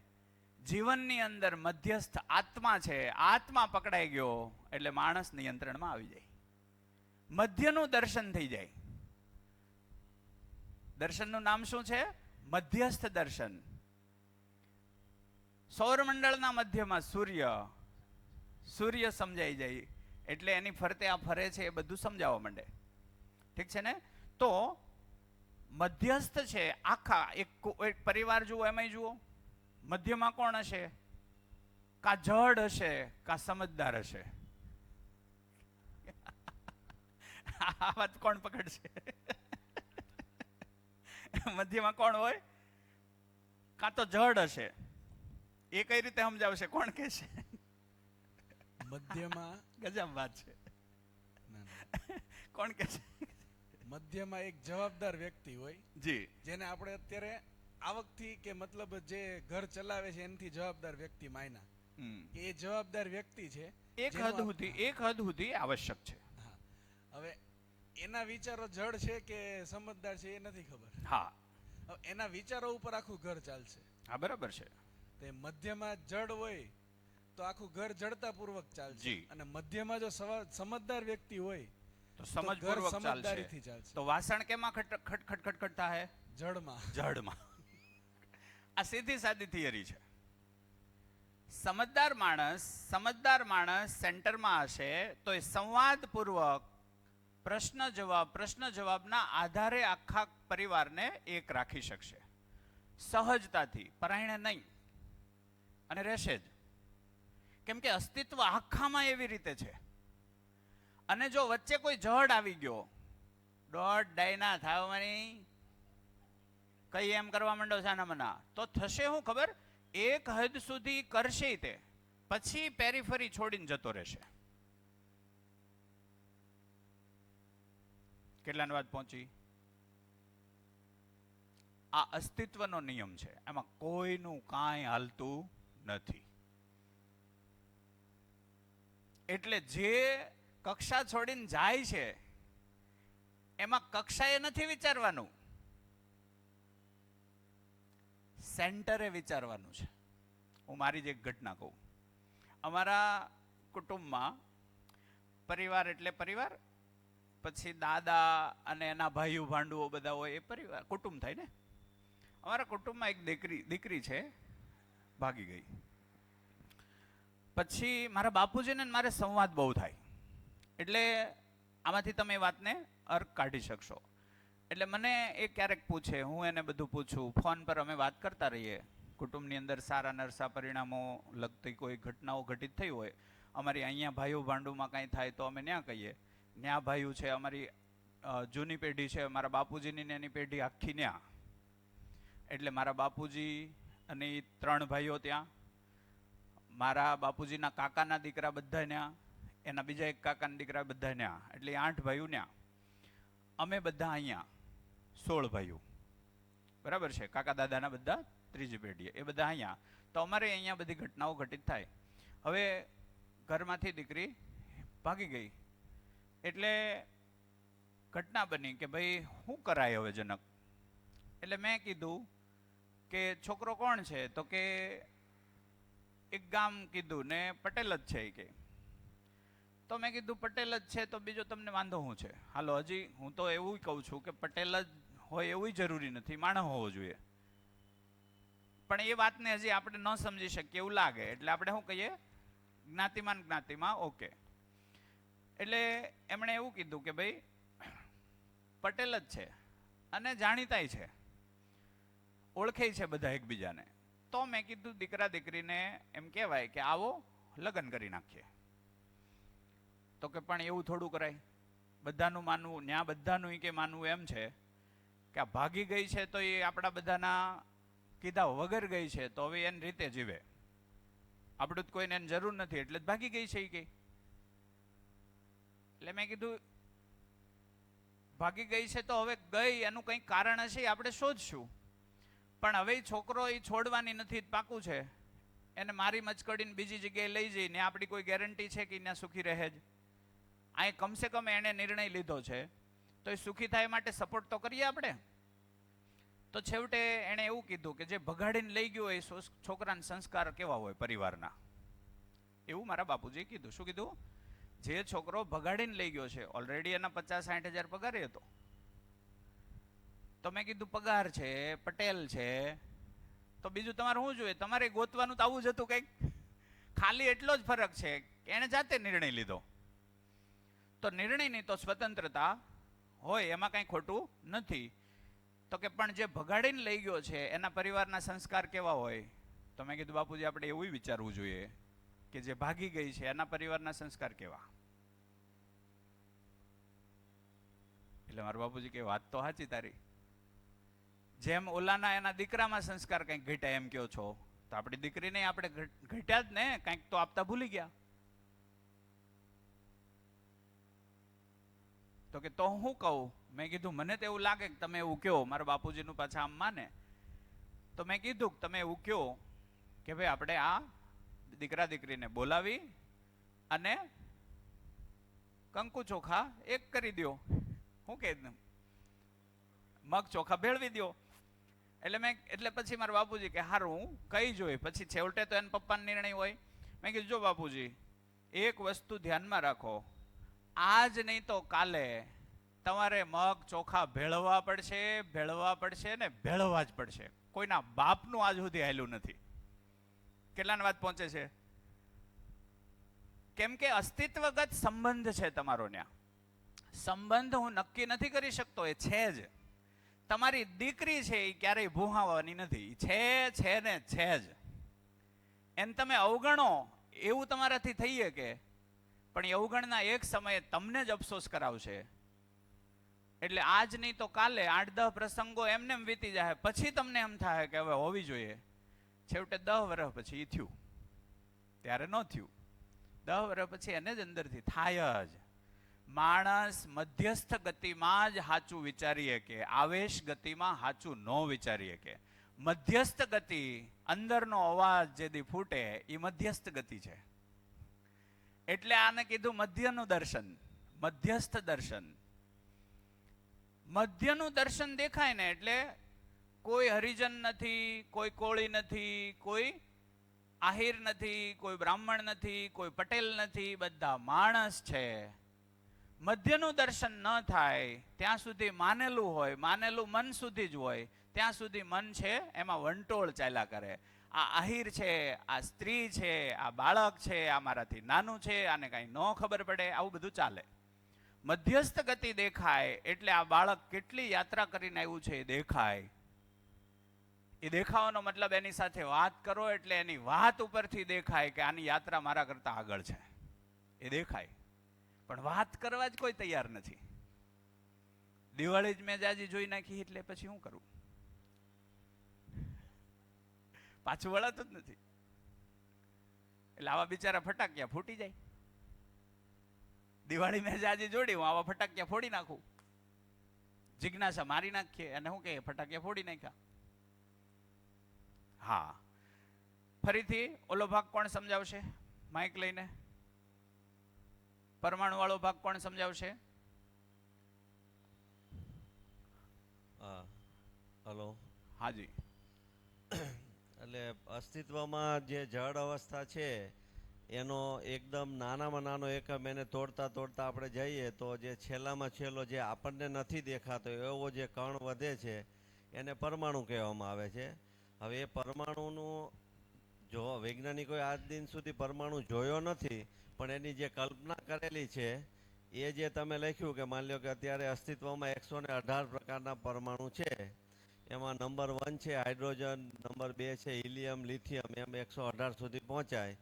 પણ એની જે રચના છે એ અદ્ભુત છે કે એના અંદર એક સેન્ટર હોય છે અને 12 પેરીફરી હોય છે.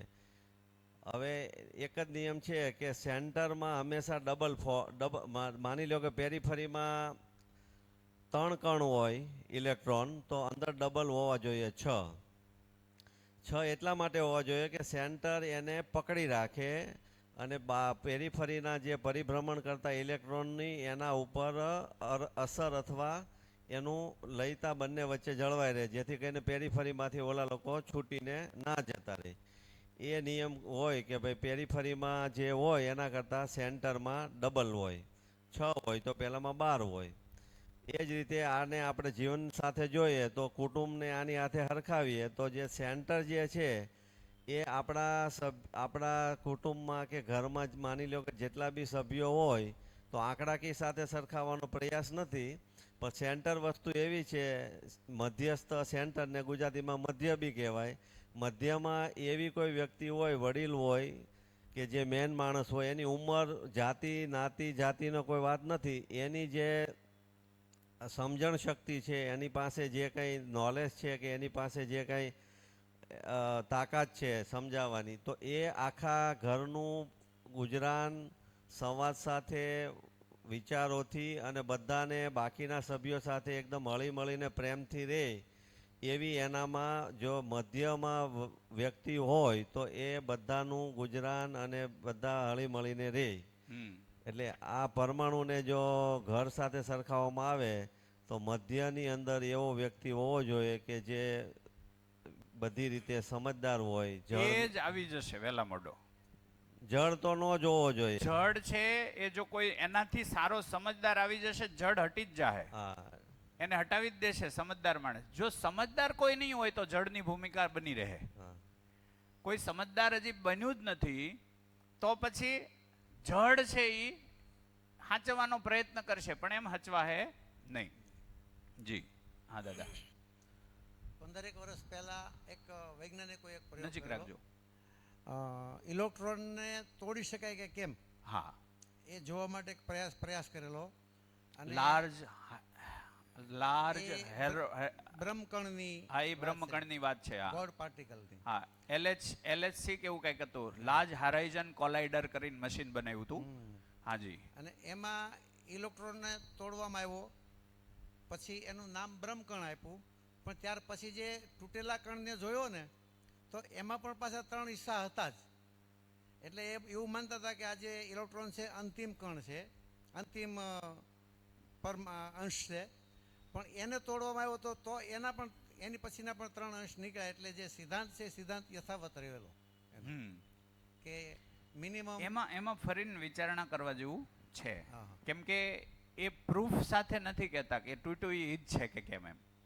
એટલે એકવાર હજી એને રિસર્ચમાં મૂકવા જેવું ખરું. જેમ કે એવું જ એક બીજું છે ક્વોન્ટમ થિયરી. ફિઝિક્સમાં ક્વોન્ટમ ફિઝિક્સ છે, એમાં એ પોતે કંઈક એવું કહેવા માંગે છે કે કોઈ બ્રહ્માંડની અંદર અમુક ભાગ એવા છે કે જ્યાં ઉર્જાના પુંજ છે, ત્યાં જ આ પૃથ્વીને એવું બને છે, એવું ઘણા કહે છે. તો કેટલીક થિયરી એવી છે કે જે એઝમ્પશન છે. એક બીજી થિયરી છે એ છે હિગ્સ બોઝોન થિયરી. એક વૈજ્ઞાનિક હિગ્સ અને બોઝ નામનો વૈજ્ઞાનિક ભારતીય, બે હિગ્સ બોઝોન, હિગ્સ ફિલ્ડ અને બોઝોન કહેતા આ કણ, એ કણ આધારિત થિયરી અને હિગ્સ ફિલ્ડ કહેતા ઉર્જાનું ફિલ્ડ, એના ઉપર એણે સંશોધનો ખૂબ કર્યા. અને એ પણ કંઈક આવું જ કહેવા માગતા હતા. જેમ કે આ છે ને, આપણે વાત કરી, આનો જવાબ હજી ક્યાંય કોઈ વિજ્ઞાન આપી નથી શકતું. જેમ કે આ છે ને, એ પણ સ્પિન મોશન કરે છે, અને આ છે ડબલ ગતિ છે, સ્પિન મોશન કરે અને ઘૂમે છે. આ કેટલા વર્ષથી ઘૂમે? કરોડો વર્ષથી. તો એને ઘૂમવા માટે તાકાત જોઈએ કે નહીં? આને ઘૂમવા માટે શું જોઈએ? એનર્જી જોઈએ. એ એનર્જી આવે છે ક્યાંથી? વિજ્ઞાન પાસે આજે જવાબ નથી. કેટલાક એને કાઇનેટિક એનર્જી એવું ફોર્મેટમાં સમજાવવાના સૂત્રો બેહાડવાની ટ્રાય કરે, પણ મેળ બેસતો હજારો વર્ષથી એ બેઠું નથી હજી કાંઈ. તો હિગ્સ બોઝોન છે, એમણે જે થિયરી આપવાનો પ્રયત્ન કર્યો હતો, પણ હિગ્સ છે એ ગયા વર્ષે એપ્રિલ મહિનામાં એનું ડેથ થયું, એટલે એ થિયરીને અટકી ગઈ. તો પ્રયત્નો હજી ચાલુ છે કે આ છે હું કામ, આ ઘૂમે છે હું કામ, અને કેવી રીતે ઘૂમે છે. ઘૂમ્યા તો કરે જ છે, એ દેખાણું, પણ એ ઘૂમવા પાછળ જે એનર્જી જોઈએ, આ પંખો ફેરવો હોય તો એનર્જી જોઈએ. આ એનર્જીનો સ્ત્રોત આનો કયો છે? તો એ કાઇનેટિક એનર્જી, એટલે આ આનાથી ને આ આનાથી પરસ્પર એનર્જી મેળવે છે એવું એ કહે છે. પણ એવું ફિક્સ બેહતું નથી. એટલે ચેટ જીપીટીને પૂછશો તો છેવટે એવું કહે કે there are no ultimate answer. હું એ એઝમ્પશન છે એવું કંઈક કહે છે. એમ આનું મેં થોડુંક સર્ચ કર્યું હતું. 15-20 વર્ષથી હું જે કે મારું વાંચન છે, વાંચનમાં એક જગ્યાએ એવું આવેલું કે અણુની ગતિ શાનાથી મળે, અણુને ગતિ કોણ આપે છે, એ જો સમજાઈ જાય તો સંસારનો ઉકેલ આવી જાય. પણ ત્યાં ઉકેલ નહોતો મળતો. વાંચનમાં ઉકેલ નહોતો મળતો. પછી જ્યારે અહીંયા 19માં જ્યારે હું નિકોરા ગયો શિબિરમાં તો ત્યાં ઉકેલ મળ્યો. રાઈટ. કે ભાઈ એમાં તરબોળ છે. યસ. તો હાઇડ્રોજન પરમાણુ આ છે હિલિયમ, આ લિથિયમ. પરમાણુનું સ્વરૂપ કેટલાને સમજાઈ ગયું? પરમાણુ કેવા સ્વરૂપમાં હોય? હવે આમાં માત્રા બદલાશે. આમાં માત્રા 2, આમાં માત્રા 6, આમાં માત્રા 9, અને એમ કરતા 118 છે. કેટલાને સમજાઈ ગયું? સમજાવો એકબીજાને ફટાફટ. પરમાણુ શું છે, એનું સ્વરૂપ કેવું હોય?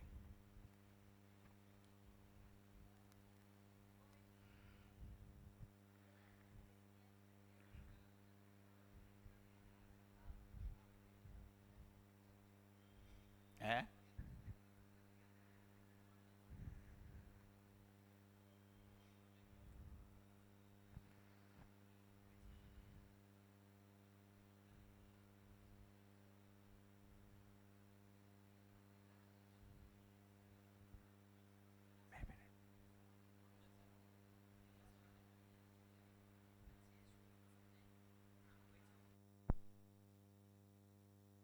એ તરફ જાય છે.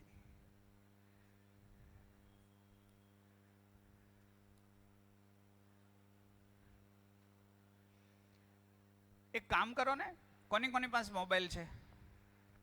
મોબાઈલમાં યુટ્યુબ ખોલો. યુટ્યુબની અંદર એટમ 3D મોડેલ એમ લખો ને, એટમ 3D મોડેલ.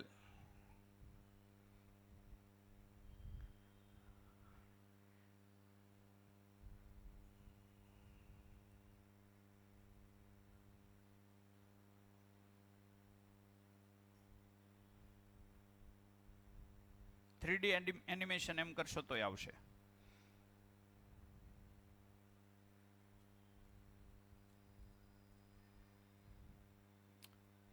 પેલા ગ્રુપમાં મોકલું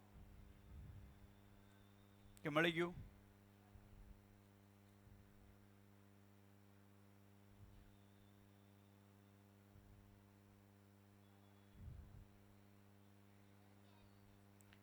હાજી, પેલા શિબિર વાળું ગ્રુપ છે ને, એમાં એક લિંક મોકલી, જુઓ ને.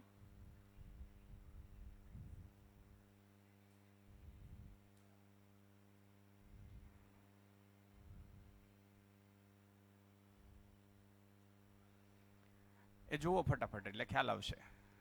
એડ મોકલી ગ્રુપમાં. આ વોટ્સએપ ગ્રુપ અહીંયા છે, કદાચ ન મળે તો એ જોઈ લો. હા, ભટકાય નહીં એમ. વિજ્ઞાન એવું વિચારે કે ભટકાય, અસ્તિત્વમાં કોઈ અથડામણ નથી, એવી ગોઠવણ જ છે. માનવ વ્યવહાર દર્શન શરૂ થાય ને એટલે વિજ્ઞાનના જે ફટાકડા ફૂટે, આપણે જે સમજ્યા હોય ને, એ ગજબ છે. ભટકાડવું જ છે એને.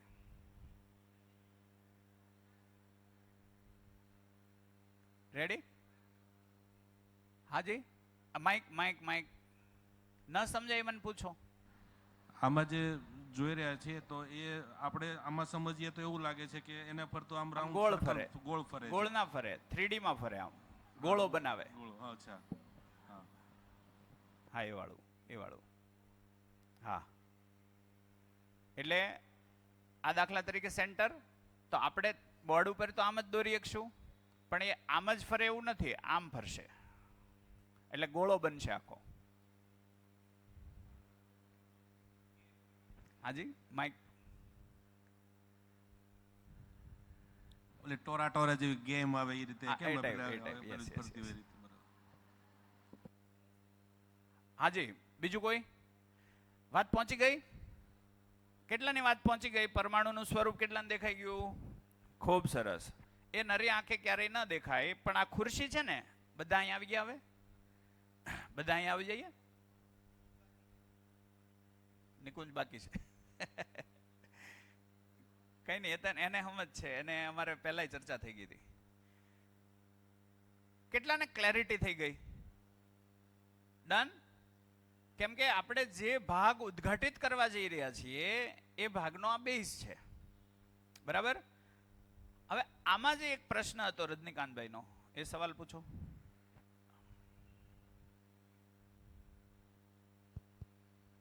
એક પ્રશ્નનો જવાબ તો તમે ઓલરેડી આપ્યો. નહીં, ફરીને પૂછો એટલે બધાને ખ્યાલ આવે. એ તો આપીશ, પણ એ પ્રશ્ન જે ઊભો જ છે, હાજી, જે તમે ઓલરેડી પ્રશ્ન કર્યો છે કે આની ઉર્જા આવે છે ક્યાંથી. હા, એ તો પ્રશ્ન ઊભો જ છે. હા, એ આપણે કાલે લેશું.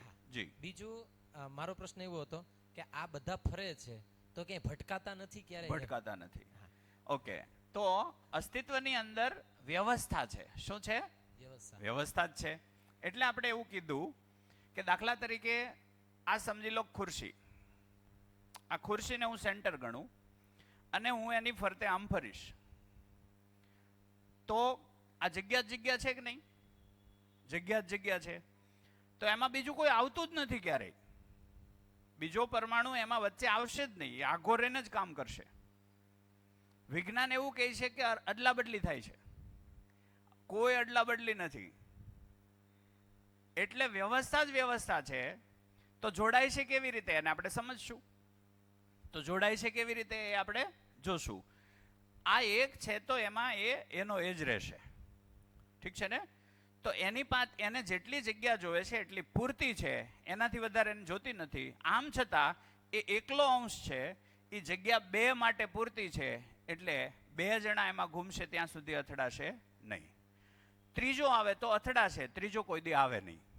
ઈ કક્ષામાં નવી કક્ષા જ બનાવે, એ ઓળખી લે છે કે હવે જગ્યા નથી. આવી ઓળખ કરવાની ક્ષમતા જડમાં છે.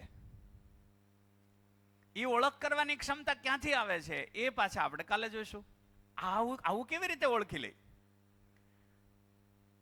આખું સ્વયં વ્યવસ્થામાં છે, હે ને? એટલે હા જી દાંત હવે એ કયો, સમજાતું જતું હોય એ કયો. ખુશિયાલી મનાવો. વિલાસ મને હર વખતે કહે તમે ઓલું કેમ નથી કહેતા ખુશિયાલી મનાવો? કેમ કે बाबाजी हर एक वक्त कहे कि ये परमाणु में झगड़ा नहीं है, साथ रहने की खुशहाली है ना? विज्ञान એવું કહે છે. વિજ્ઞાન શું કહે ખબર? આને ખેંચી રાખે છે, આને આનાથી દૂર ભાગી જવું છે. તો શું થયું? ઝઘડો, ખેંચતાણ, ઘર્ષણ, સંઘર્ષ. વિજ્ઞાને આવી રીતે વર્ણન કર્યું. એટલે વિજ્ઞાનને એવું લાગે છે કે એક દિવસ તો આ છટકી જાય, જેમ આપણને ઘરમાંથી આપણા દીકરાનું લાગે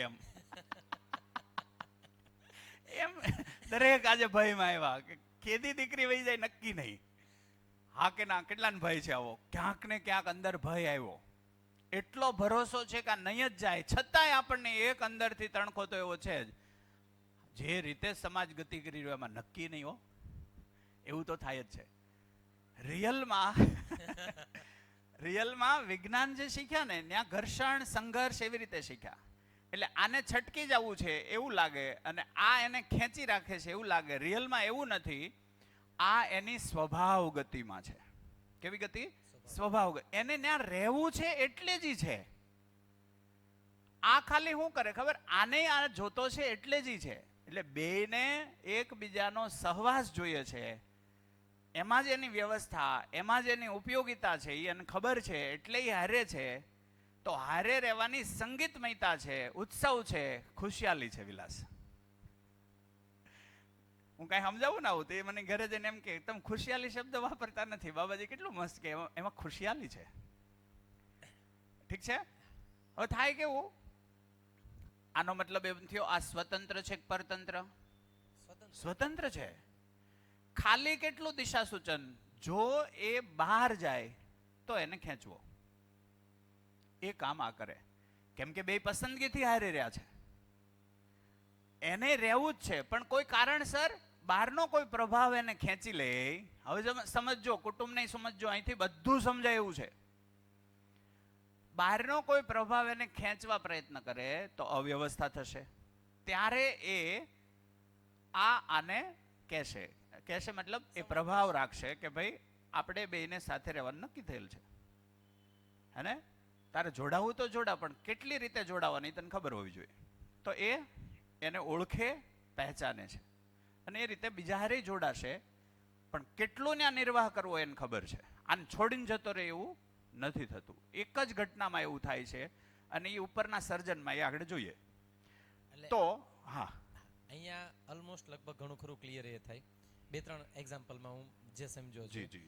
જ્યારે કોઈ નવો ઇલેક્ટ્રોન આવે છે, બરાબર, ત્યારે એની પોતાની પેરીફેરી બનાવે છે. મતલબ બેની ક્ષમતા નહોતી, ત્યાં ત્રીજો આવ્યો, તો ત્રીજાને એ વિશ્વાસ છે કે હું મારી પેરીફેરી બનાવી શકું એટલો તો હું સક્ષમ છું. હા, એટલે મતલબ એક બાપુજીને 4 દીકરા છે, એક ઘર ભરાઈ ગયું, તો એમાંથી એવું નક્કી થઈ શકે કે વ્યવસ્થાના ભાગરૂપે આપણે એક નવા મકાનમાં જઈએ.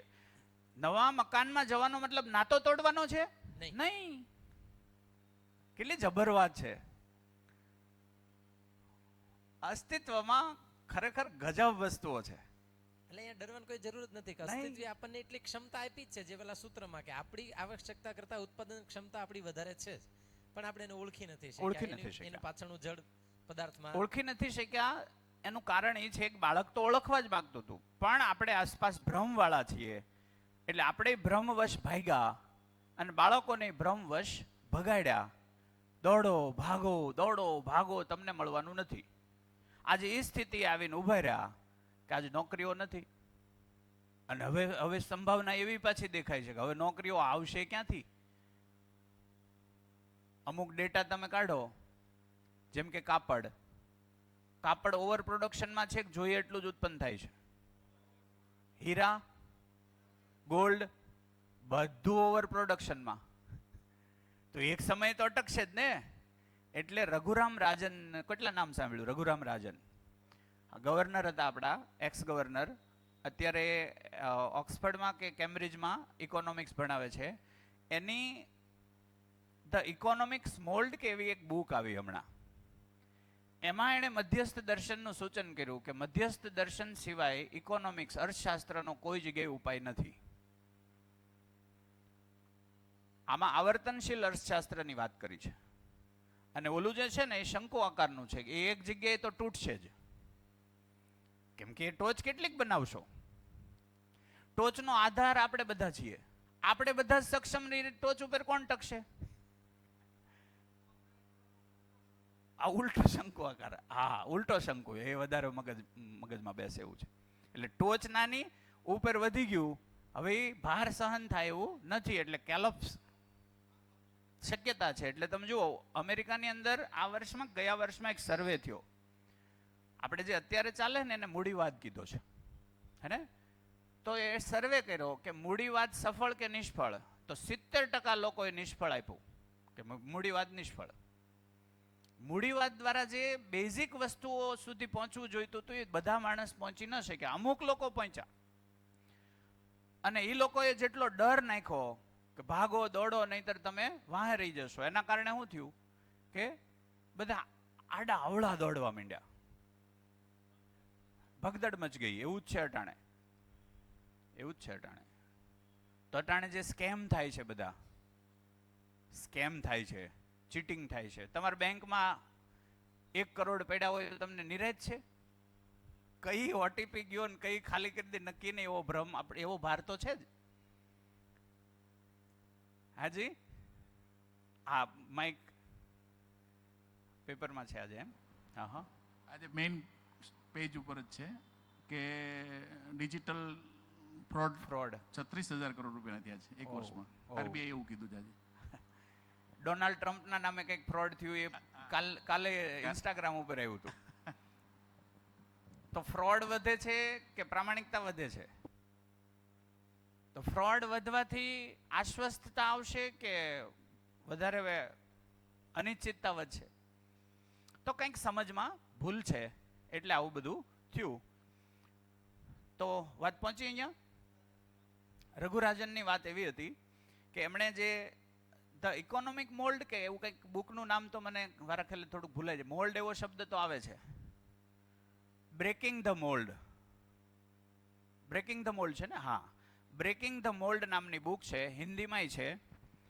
એની અંદર એમણે મધ્યસ્થ દર્શનનો ઉલ્લેખ કર્યો છે કે ભારતના એ નાગરાજ છે, એમણે આપેલું અર્થશાસ્ત્ર, આવર્તનશીલ અર્થશાસ્ત્ર, એ જ વિકલ્પ સ્વરૂપે દેખાય છે. અને તો આવર્તનશીલ અર્થશાસ્ત્ર તમે વાંચશો, એમાં જીવવાની બેસ્ટ પદ્ધતિ, હું ઘણીવાર કહેતો હોઉં છું, હું કદાચ ખોટો હોઉં, આ મારું મૂલ્યાંકન છે, મધ્યસ્થ દર્શનનું નથી. મધ્યસ્થ દર્શન ક્યાંક ને ક્યાંક કહે છે શહેરી વ્યવસ્થા એ માણસ હવે 15 વર્ષ પચાવે તો, શહેરની અંદર જે જીવવાની રીત છે એ માણસ હવે 15 વર્ષ કાઢી શકે તો, આમાંથી એને મેળવું જાજુ કે ગુમાવે જાજુ? સ્વાસ્થ્ય ભયંકર રીતે ગુમાવ્યું, માનસિક તણાવ ભયંકર રીતે પેલો થયો, હે ને? માનસિક અસ્વસ્થતા મેળવી, ભયંકર મેળવી. તો એની સામે એ હવે તોલતો થયો છે ક્યાંક ક્યાંક. તો શહેરના મોડેલ છે, શહેરનું મોડેલ છે એ ક્યાંક ને ક્યાંક એક સમયે કેલપ્સ થવાના સંભાવનામાં છે. માણસ વધુ જીરવી શકે એવી સ્થિતિમાં હવે રહ્યો નથી. એટલે 15 વર્ષ વધીને એવું દર્શનને સમજ્યા પછી પાછું એવું લાગે કે હા એ દેખાય છે. અને नागराज કીધું ને, नियतिक्रम जिस तरह से चल रहा है उसमें पीड़ा ही पीड़ा है, पीड़ा होगी तो समझने के लिए आएगा, आप अपना दिया जला के रखो. એને એક વાત એવી કરી છે, પ્રબોધકો સાથે વાત કરતા હતા ત્યારે, कि अपने को बनाए रखना है, अपने को बनाए रखना है. आप समझ के बैठे हो तो समझाना चालू रखो. 2 लोग 5 लोग 25 लोग समझाना चालू रखो, अपने में समझना चालू रखो. जरूरत तो पड़ेगी ही पड़ेगी. ठीक है ने? तो अस्तित्वने समझશું એટલે બહુ સહજતાથી જીવાઈ જાય. સહજતાથી જેની સહજતા બની જાય ને એ બધે જ ખુશ રહી શકે. એટલે હું ઘણીવાર કહું, જે અહીંયા ખુશ નથી એને દુનિયાના કોઈ પણ ખૂણે મૂક્યા હોય ઘડીક જ ખુશ રહે, પછી તરત કે હવે હાલો અહીંથી. કેટલાને આવો અનુભવ છે? અહીંયા ખુશ છે એને ગમે ના મૂક્યા હોય ને અહીં ખુશ જ હશે. આનો મતલબ શું થયો? સ્થળને ખુશી સાથે લેવા દેવા નથી, ખુશીને આંતરિક રીતે કોઈક લેવા દેવા છે. હું અહીંયા ખુશ છું તો અમેરિકામાં ખુશ રહી શકીશ, હું અહીંયા ખુશ નથી તો અમેરિકામાં વધીને 5 વર્ષ પછી ત્યાંથી એમ કહે અહીંયા ત્યાં કઈ ફેર નથી. એટલે ઘણા વિડીયો નથી આવવા માંડ્યા, 50,000ની નોકરી ભારતમાં હોય તો એ છોડીને અહીંયા આવવા જેવું નથી, એવું મોકલે છે ઘણા. એનો મતલબ શું થયો? ત્યાં લાખ મળે છે તોય એને કંઈક ઘટે છે. શું ઘટે એને ખબર નથી. ઠીક છે ને? એટલે થોડું આના ઉપર આપણે અંદર વિચારશું તો આપણી પેઢીઓમાં પણ આપણે વિચારી શકશું. તો હાઇડ્રોજન આ થઈ ગયું, આ થઈ ગયું. કેટલા તત્વો છે? ઓકે, આ છે ને આ બનવું ઓટોમેટિક છે. એકવાર આ બન્યા પછી એને તોડી શકાતું નથી, એ જાતે તૂટતો નથી. ફરીથી હું ફેરફાર કરું થોડો. જાતે તૂટતો નથી, જાતે નવા સર્જનમાં ઉપયોગિતામાં આવે છે, જાતે તૂટતો નથી. માણસ આને તોડે. જે ઉર્જાનો એને ઉપયોગ કરી અને બને છે એને એ રિવર્સ માણસ નાખી અને એને તોડે છે, એને આપણે કીધો પરમાણુ બોમ્બ. પરમાણુને તોડતી ક્રિયા છે એ માણસે શોધી લીધી. એ વ્યાજબી તો નથી જ, વ્યાજબી નથી, પણ એને સમજી લીધી અને પરમાણુને સમજી લીધો એટલે એને એમ થયું આને તોડીએ તો ઉર્જા નીકળે. એ ઉર્જા એટલી બધી જબરી છે કે એ તૂટવાથી આખી ધરતીનો નાશ સંભવ છે. તો એ કોણે નાશ કોણ બનાવે છે? માણસ. કરતા કોણ છે? માણસ. કરતા કોણ દેખાય છે અહીંયા? હલો, હા. અને કોઈ એક બટન દબાવે તો ઈશ્વર પણ આ વસ્તુને રોકી ના શકે તૂટતા, કેમ કે ઈશ્વર કરતા પદમાં છે જ નહીં. એ આપણે કાલે જોશું એટલે ખ્યાલ આવશે. અને આપણે એવું માની રહ્યા છીએ કે ઈશ્વર આવીને આપણને બચાવશે. તો એકવાર સમજી લેવું પડશે કે એક્ઝેક્ટલી છે હું, ઈશ્વર છે શું. તો અસ્તિત્વમાં પ્રગટન જ પ્રગટન છે. વિનાશનું કારણ એક માણસ છે. માણસ વિનાશ નોતરી શકે. તો માણસ શું છે? માણસ એ અવસ્થામાં છે કે પૃથ્વીના ચારેય અવસ્થાને સંતુલિત કરીને ધરતીને જ સ્વર્ગ બનાવી શકે એમ છે. એ પણ એનામાં ક્ષમતા છે. અને ના સમજીમાં આ ધરતીને નર્ક તો બનાવવામાં એને કઈ ખામી રાખી નથી. આ ધરતીનું અસ્તિત્વ મિટાવી દે, જે સ્વરૂપમાં આજે છે એ સ્વરૂપ મિટાવી દે. હાવ અસ્તિત્વ તો ક્યારેય મટવાનું નથી, ફરીથી થાય. તો આખી ધરતી વેર વિખેર કરી દે એવું ઈ કરી શકે એવી ક્ષમતા સાથે છે. એટલે આપણે વારે વારે કહીએ કે માણસ ગલતીઓ કરવાના અધિકાર સાથે છે, પણ એ પૂર્ણતાને સમજી શકે એવી ક્ષમતા પણ એમાં છે. વાપરવું શું એના હાથમાં છે. વાપરવું શું એ એના હાથમાં છે. વાત પહોંચે છે? ઠીક છે. તો હવે આને રિવર્સ જોઈએ. ધારી લો કે આ તૂટી શકે. આ તૂટે તો શું નીકળે? આને તોડીએ તો શું નીકળે? આ અંશો છૂટા પડશે, આ અંશો છૂટા પડશે. એ અંશને તોડી શકાતો નથી. એ અસ્તિત્વમાં રહે જ, એને તોડી જ ના શકાય. એટલે સમજી લો કે આના ઉપર ઉર્જાનો મારો ચલાવીને આને તોડો તો વિસ્ફોટ થાય. અને વિસ્ફોટથી આ બધા પરમાણુનું બનેલું છે. પરમાણુ તૂટે તો છૂટો પડે એ અંશ કયો? તો કે ઇલેક્ટ્રોન, પ્રોટોન અને ન્યુટ્રોન છૂટા પડે. એને તોડી ન શકાય. કોણ છૂટું પડ્યું? ઇલેક્ટ્રોન, પ્રોટોન અને ન્યુટ્રોન. આમાં ઇલેક્ટ્રોન કોને કહેવાય? તો કે ફરતે ફરે છે એને ઇલેક્ટ્રોન કીધા. અંદર જે છે એમાં અડધા ન્યુટ્રોન છે ને અડધા પ્રોટોન છે એવું કીધું. વિજ્ઞાન પણ એવું કહે છે અને મધ્યસ્થ દર્શન કમ્પ્લીટલી કહે છે કે આ જુદા નથી, એક હરખા જ છે. આ કોઈ જુદા તત્વો નથી, એક હરખા જ છે. જેમ કે આમાંથી સમજી લો કે જે અંશ વચ્ચે ગોઠવાયો, જે અંશ કેન્દ્રમાં ગોઠવાય એને કહેવાય પ્રોટોન. જે ફરતે ગોઠવાય એને કહેવાય ઇલેક્ટ્રોન. અંશ બે એક હરખા જ છે. સમજી લો કે આ બહાર વહી જાય ને અંદર આવે તો એને પ્રોટોન કહેવો, બહાર ગયો ને. એટલે આને આપણે આવી રીતે જોઈ શકીએ. મારું નામ શું? જનક. ત્યાં બેઠા રાજુભાઈ. અંતે તો બે માણસ કે બીજું કાંઈ? તો માણસના તલ પર બધા હરખા. નામ ખાલી વ્યવહાર માટે આપ્યા છે. તો આને પણ નામ કોણે આપ્યા? માણસે. એને પોતાને કોઈ નામની જરૂર છે કે મને તમારે આ કહેવાનું છે તો મને મજા આવશે? એ તો છે. તો નામ આપનારો માણસ છે, નામકરણ કરવા વાળો માણસ છે. તમે આને પ્રોટોન કહો તો એને ખોટું લાગી જાય? આને ઇલેક્ટ્રોન કહો તો એને ખોટું લાગી જાય? નહીં. એનું કામ કરવાનું બંધ કરી દે? નહીં. એ તો કરશે. તને શું સારું લાગે તું નક્કી કર. અને તો સમજી લો કે આ ધરતી ઉપર ન્યુક્લિયર બોમ્બ ફૂટે. આવું ન થવું જોઈએ. પણ આપણે સમજવાના અર્થમાં જઈએ કે સમજી લો કે ફૂટે તો છૂટું શું પડે? ઇલેક્ટ્રોન, પ્રોટોન અને ન્યુટ્રોન. કેટલી સંખ્યા હશે? એની સંખ્યા કેટલી હશે? ગણી શકાય? આ ધરતી ઉપર ખાલી હાઇડ્રોજન કેટલા છે ગણવા મુશ્કેલ છે, અથવા તો નામુમકિન જેવું છે. બાબાજીને એક સવાલ પૂછે લોકોએ કે 118 પ્રજાતિના પરમાણુ છે એ તમે જોયા, પરમાણુની સંખ્યા કેટલી છે એ કહીએ કો એમ. એટલે એ નાગરાજજીએ એવું કીધું कि वो सवाल मुझे पैदा ही नहीं हुआ क्योंकि उसकी गिनती ज्ञान में नहीं आती है. ज्ञान के लिए वो गिनती जरूरी नहीं है. वो गिनना आपको जरूरत लगे तो गिन लो. રિયલમાં દાખલા તરીકે વાળ શું છે એ સમજી લેવાનું. વાળ કેટલા છે માથામાં?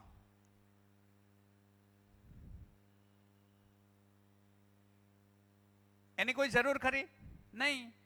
એક વાળને સમજી લો, બધા વાળ સમજાઈ જાય. એક હાઇડ્રોજનને સમજી લો, જેટલા છે એ હાઇડ્રોજન છે. તો આવી રીતે એને વાત કરેલી કે ભાઈ મને એ જરૂર ન પડી કેટલી સંખ્યા છે. અને મારા કોઈ બીજા આખા અસ્તિત્વની સમજમાં એ કોઈ આડે નહોતું આવતું. એટલે મેં એવો સવાલ અસ્તિત્વને પૂછ્યો જ નહીં, એટલે મને જવાબ નથી મળ્યો. મને એની જરૂરત નથી લાગી. તો આપણને જરૂરત લાગે છે કેટલા હાઇડ્રોજન હશે આપણે જાણવું છે. એની જરૂર, હાઇડ્રોજન છે એ જરૂરત છે, ઠીક છે ને. તો જો ન્યુક્લિયર બોમ્બ ફૂટે તો આ બધું તૂટે અને એ પરમાણુમાંથી, હા શું થયું? હેલો. હા હા. ઇલેક્ટ્રોન, પ્રોટોન અને ન્યુટ્રોન છે એને સ્થાનના આધારે અલગ અલગ આપણે કરીએ છીએ. તો પ્રોટોન અને ન્યુટ્રોન કઈ રીતે અલગ પડે છે? અલગ નથી પડતા. એટલે એ દાખલા તરીકે આ 3 છે એને બધાને એક જ ગણો. આ તો વિજ્ઞાન આ રીતે સમજાવે છે એટલે આપણે એ રીતે સમજાવ્યું, ઠીક છે ને. ઇલેક્ટ્રોન, પ્રોટોન, ન્યુટ્રોન અલગ પાડવાની જરૂર જ નથી. વિજ્ઞાને એવું કીધું છે એટલે વિજ્ઞાનનો સંદર્ભ લઈએ છીએ. વચ્ચે ડબલ છે બહાર, એ ડબલ છે અને તમારે એક ગણવા હોય તોય વાંધો નથી. મધ્યસ્થ દર્શન આધારિત વચ્ચે છે એ બધાને તમે એક જ ગણો તોય વાંધો નથી, બધાને પ્રોટોન કયો તોય વાંધો નથી. પણ વિજ્ઞાને જે કીધું છે એના આધારે આપણે અહીંયા એ સંદર્ભ લઈએ છીએ. એટલે જ ફરીને સમજાવ્યું કે આ ત્રણેય અલગ નથી, ઠીક છે ને. ખાલી એટલી જ વાત છે, બહારની કક્ષામાં જેટલા હોય એના કરતા અંદર ડબલ હોય, એટલો જ મુદ્દો છે. વાત પહોંચે છે? ક્લિયર? ક્લિયર? આટલે સુધીનું એકબીજાને સમજાવી દો ફટાફટ, 2 મિનિટમાં આટલે સુધીનું એકબીજાને સમજાવી દો.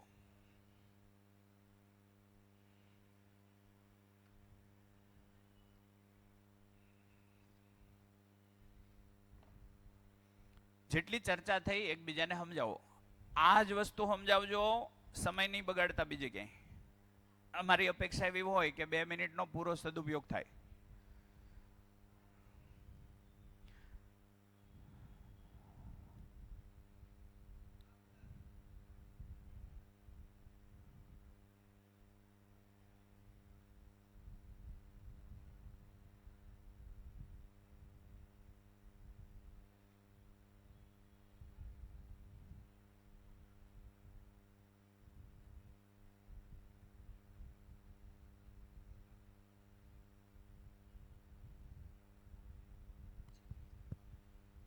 જનક સર, ત્રણેય 2 જ મિનિટ.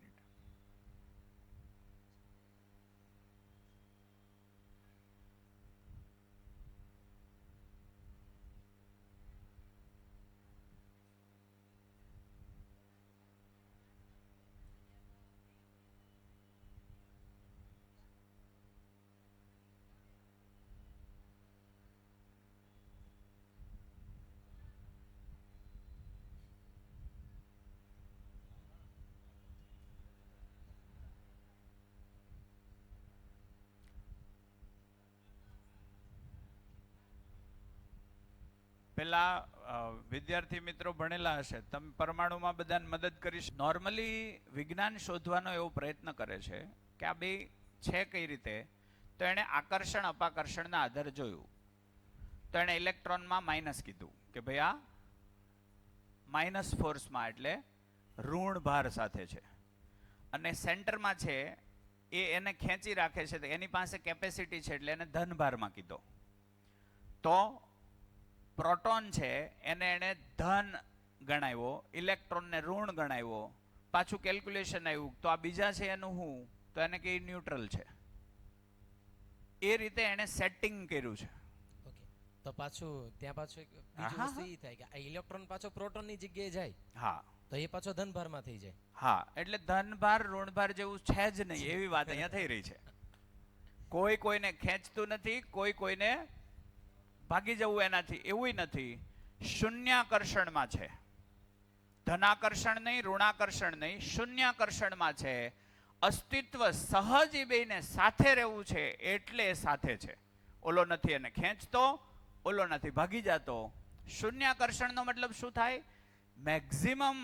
મેક્સિમમ ઇલેક્ટ્રોન પોતાના હજારો વર્ષમાં મોટા ભાગે પોતે જાતે જ ત્યાં રહે અને ઘૂમ્યા કરે, એની સ્વભાવ ગતિ છે. કોઈના પ્રભાવથી ત્યાં નથી. કેવી ગતિ છે? સ્વભાવ ગતિ. એને મધ્યસ્થ ગતિ કીધી. તો એ સ્વભાવથી જ ત્યાં છે. ઉલટાનો એ દૂર જતો હોય ત્યારે આ એને ધ્યાનાકર્ષણ એટલે આકર્ષણ કરશે કે હારે રહેવાની વાત છે તો આવી જા પાછો. સમજી લો કે અહીંયા આપણે ફેમિલીમાં જોઈએ, અહીંયા હું છું, અહીંયા મારો દીકરો છે, તો મારો દીકરો મારી સાથે સ્વભાવ ગતિમાં રહે તો જ ટકશે. હું એને ખેંચવાનો પ્રયત્ન કરીશ તો નહીં થાય. એટલે એક અહીંયા ભાગ એવો આવે કે આ અંતર છે ને, આ અંતરને અચ્છી નિશ્ચિત દૂરી કીધું. કેવું કીધું? અચ્છી. હિન્દીમાં કહું છું પહેલા, નિશ્ચિત દૂરી. દૂરી એટલે અંતર, હે ને? આ અંતર. નિશ્ચિત એટલે ચોક્કસ, અને અચ્છી એટલે આવશ્યક. આવશ્યક ચોક્કસ અંતરે આ ગોઠવાય. પછી ત્યાં રે અંતર વધશે ને તો એનું ધ્યાનાકર્ષણ કરાવશે કે દીકરા આ જો ને તું જરા. ખેંચશે નહીં, ધ્યાનાકર્ષણ કરાવશે કે મને આવું લાગે, તને શું લાગે. વાત પહોંચી? એમ કોઈ બહારનો પ્રભાવ, સમજી લો કે બાજુમાં ઓક્સિજન આવ્યો, બાજુમાં ઓક્સિજન આવ્યો, એના કોઈ પ્રભાવથી આ થોડો ખસે તો આ તરત ધ્યાનાકર્ષણ કરાવશે કે એને હારે રહેવાનું છે અંતર જાળવીને. ઠીક છે ને? એટલે ચોક્કસ અંતરથી ઓછું અંતર ઘરમાં કરો તોય ઝઘડો, એક અંતરથી વધારે અંતર કરો તોય પ્રોબ્લેમ. એટલે આવશ્યક ચોક્કસ અંતર જરૂરી છે. એટલે જો આજની પેઢી એમ કે please give me a space, કહી છે કે નથી કહેતા? યાર લોહી હું પી ગયા છો. હાજી? હા, એટલે જ ફરે ગજબ. 70 થી 80% લોકો હા કયો કયો કયો કયો. અત્યારની જનરેશન છે ને, એ આપણી વ્યવહાર સિસ્ટમ છે ને એને પસંદ જ નથી. પસંદ નથી કરતી. એટલે એ ભાગી જાય છે. ત્યાં જે રીતે ગમે એટલી મહેનત કરીને રહેવા એ તૈયાર છે, પણ આપણી સાથે રહેવા તૈયાર નથી. અને તો રળવા નથી જતા. રળીને તો બાપુજી અહીંયા ઢગલો કર્યો છે. સ્વતંત્રતા જોઈએ છે, ટક નથી જોતી. એવા મોટા ભાગના છે. કેટલાક એવાય છે કે જેને આવશ્યકતા છે ને રળવા જાય છે, એવાય છે. ઠીક છે ને? ઘણી જગ્યાએ પરિવારે એવું ઈચ્છે છે કે આ ટકટક કરતા આગા જાય, એટલે નાનપણમાં ટકટક ન ગમે તો હોસ્ટેલમાં મૂકી આવે, અને મોટા થાય તે કે ફોરેન જતા રહો. એટલે એવું થાય. તો અચ્છી નિશ્ચિત દૂરીથી જ એ સાથે છે. એટલે કેવા આકર્ષણમાં છે? કેવા આકર્ષણમાં કીધું? શૂન્ય આકર્ષણમાં. કોઈ ધન આકર્ષણ નહીં, કોઈ ઋણ આકર્ષણ નહીં. હવે આગળ વધીએ. જોજો. હાજી જી પ્લીઝ. આજે પરમાણુ જે છે 118, હા, એની સંખ્યા કઈ રીતે હોય? એમ 118 નહીં, કેટલા હોય? એમ 121 કોઈ પણ ગ્રહ પૂર્ણ થાય. અચ્છા, 121 કોઈ પણ ગ્રહ પૂર્ણ થાય તો 118 અત્યારે વૈજ્ઞાનિકોએ શોધી લીધા છે. 2 બની ગયા હશે, શોધવાના બાકી છે, એવું પણ ગણી શકીએ. અને બનવાના બાકી હશે તો એ બની રહ્યા હશે. હવે પ્રશ્ન એવો થાય, એવું કેવી રીતે નક્કી થાય 121 પૂર્ણ? તો એ જવાબ સાંજ સુધીમાં મળી જશે.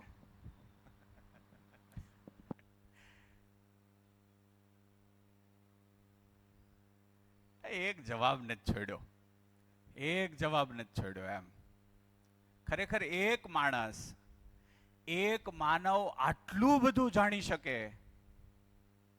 અને પાછું કેવું ખબર? મને પહેલા હું શિક્ષક હતો ને તો મને સતત એમ થતું કે એક વિદ્યાર્થી ક્ષમતાવાન બનવો જોઈએ. બરાબર છે? એની બધી જ ક્ષમતા, પણ બધી ક્ષમતા છે હું એ ખબર ન પડતી. અને હાલું ઘણી વાર એમ થાય કે એક વ્યક્તિ ક્ષમતાવાન બને અને એ બાજુમાં સ્કૂલ કરે તો પાછો મારો હરીફ થઈ ગયો. વળી પાછો લોચો તો ક્ષમતાવાન બનાવો કે નહીં? આ મારો એકનો લોચો છે કે બધાનો છે? બધાનો લોચો છે. તોય હું ક્યાંક ક્યાંક તો વિચારીએ કે સ્કૂલ કરે તેમાં વાંધો શું છે, આપણો ભાર હળવો. ઉત્તમ શિક્ષણ દેવા વાળી સ્કૂલ થાય, મારા કરતા સારું શિક્ષણ દેવા વાળી સ્કૂલ થાય તો ખુશ. મશીન બનાવતી કોઈ સ્કૂલ થાય એ યોગ્ય નથી. આ વાતમાં અમે કાયમ રહ્યા. હે, આપણાથી કોઈ ઉત્તમ શિક્ષણ ક્યાંક મળે છે તો આપણે જ કહીએ કે ત્યાં જાઓ. ઘણી વાર તો એવું થાય કે અમારી પાસે આવે ને તો અમને એમ થાય કે આને પ્યોર માર્ક્સ જોઈએ છે, તો અમે એમ કહીએ કે અહીંયા રહેતા નહીં, બીજે વહી જાઓ. પ્યોર માર્ક્સ જ જોતા હોય, માર્ક્સ જ જોતા હોય, એ અમારી પાસે નહીં રહેતા, એ તમે બીજે જાઓ. તો આ દર્શન સમજ્યા ને ત્યારે ખબર પડી કે આ એવી ક્ષમતા છે કે આ ક્ષમતા જેમ વધશે ને એમ બધાનું સુખ વધશે. ઓલામાં તો હાલું એકની ક્ષમતા વધી જાય તો દુઃખી થઈ જાય. એમાંય પાછો જો એ આગળ જતા નોંધ ન લે કે હું જનકભાઈનો સ્ટુડન્ટ છું તો હું ઓર દુઃખી થઈ જાઉં. અને આ એક એવી વસ્તુ છે કે મધ્યસ્થ દર્શનમાં સૂત્ર છે કે શિષ્યનું ગુરુ બનાવી જવું એ જ ગુરુની ઉપલબ્ધિ છે. અને આમાં એ સંભવ છે. શિષ્યનું ગુરુ બનાવી જવું, શિષ્યનું ગુરુમાં રૂપાંતરિત થઈ જવું એ જ ગુરુની ઉપલબ્ધિ છે.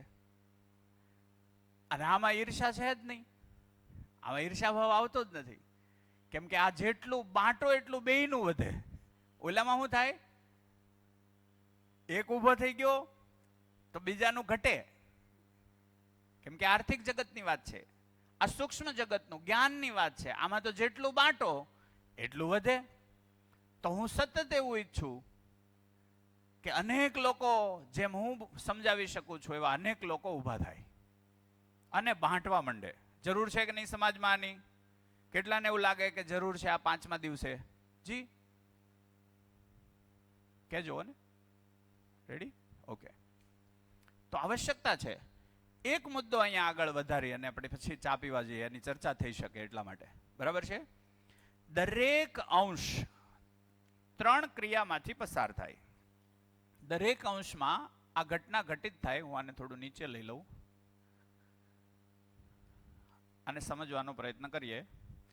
આ સમજી લો કે એક અંશ, બે અંશ ભેગા થઈ અને એક રચના બનશે. એ રચના પહેલી રચના બને. ઓછામાં ઓછા કેટલા ભેગા થાય? પહેલા આપણે શું જોયું? ન્યુક્લિયર બોમ્બથી વિસ્ફોટ થયો તો શું છૂટું પડી જાય? આ અંશો. આને છે ને, આને કહેવાય સબ એટોમિક પાર્ટિકલ. શું કહેવાય? સબ એટોમિક પાર્ટિકલ અથવા તો ઉપ પરમાણવીય અંશ.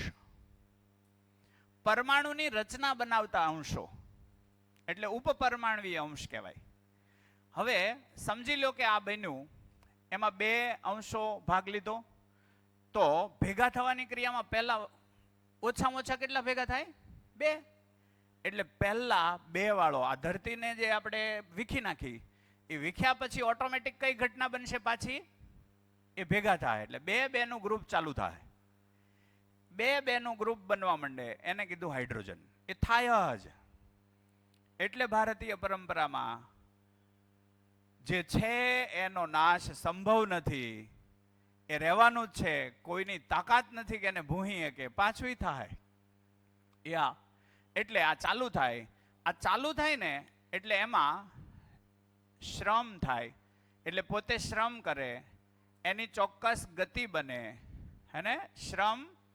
શ્રમ, ગતિ અને પરિણામ.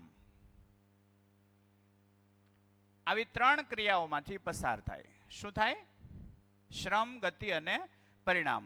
એટલે આ છે નજીક આવશે, શ્રમપૂર્વક નજીક આવશે, નજીક આવીને એમાં ગતિ ચાલુ થશે, એ જ ગતિનું કોઈ પરિણામ આવશે. એટલે હાઇડ્રોજન બનવા માંડ્યા. હાઇડ્રોજન એટલે પહેલા શું બને? હાઇડ્રોજનનું વાદળ. પહેલા શું બનશે? આ શું સર્જન થઈ રહ્યું છે? આ પૃથ્વી કેવી રીતે બની એ તરફ આપણે છે. કેટલાને વાત પહોંચે છે? આ પૃથ્વીની શરૂઆત ક્યાંથી થાય?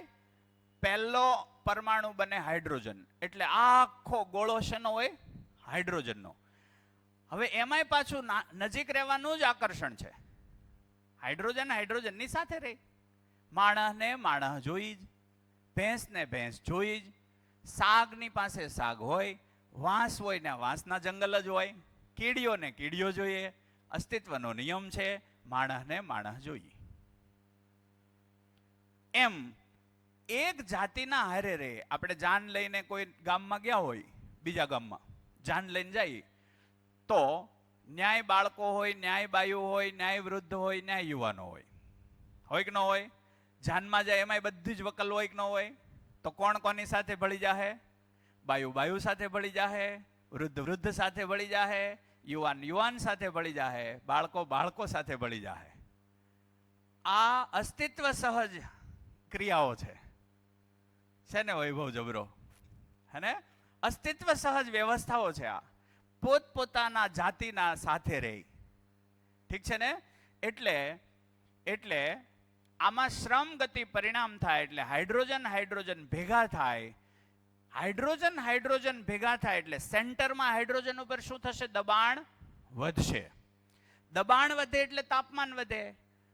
જે હાઇડ્રોજન ભેગા થવા એ શ્રમ છે, એમાં જ થતો પ્રભાવ દબાણને વગેરે એ ચોક્કસ ગતિના કારણે થયું. તો શ્રમ ગતિ થયું એટલે નવું પરિણામ આવે.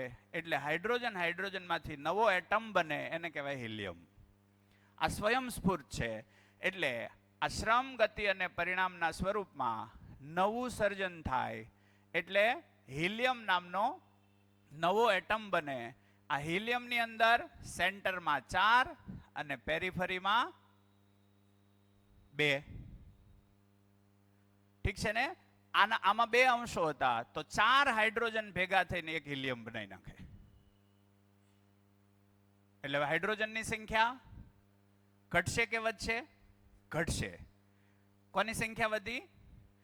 હાઇડ્રોજન પોતે આખી ધરતી બને ત્યારે હાઇડ્રોજન કેટલા જોશે એનું કેલ્ક્યુલેશન એની પાસે છે. એટલે એટલાય રહે અને બાકીનો બધો હિલિયમમાં ફેરવાઈ જાય. આખી ધરતી બને ત્યારે કેટલા હાઇડ્રોજનની આવશ્યકતા રહેશે એટલો હાઇડ્રોજન રહેશે, બાકીનું હિલિયમમાં ફેરવાય. ફરી પાછું આમાંય તે શ્રમ ગતિ અને પરિણામ ચાલુ થશે. એ શ્રમ કરશે. અને ચાય પછી એ શ્રમને પાછા સમજીએ. જઈએ ચાય પીવા. ધન્યવાદ.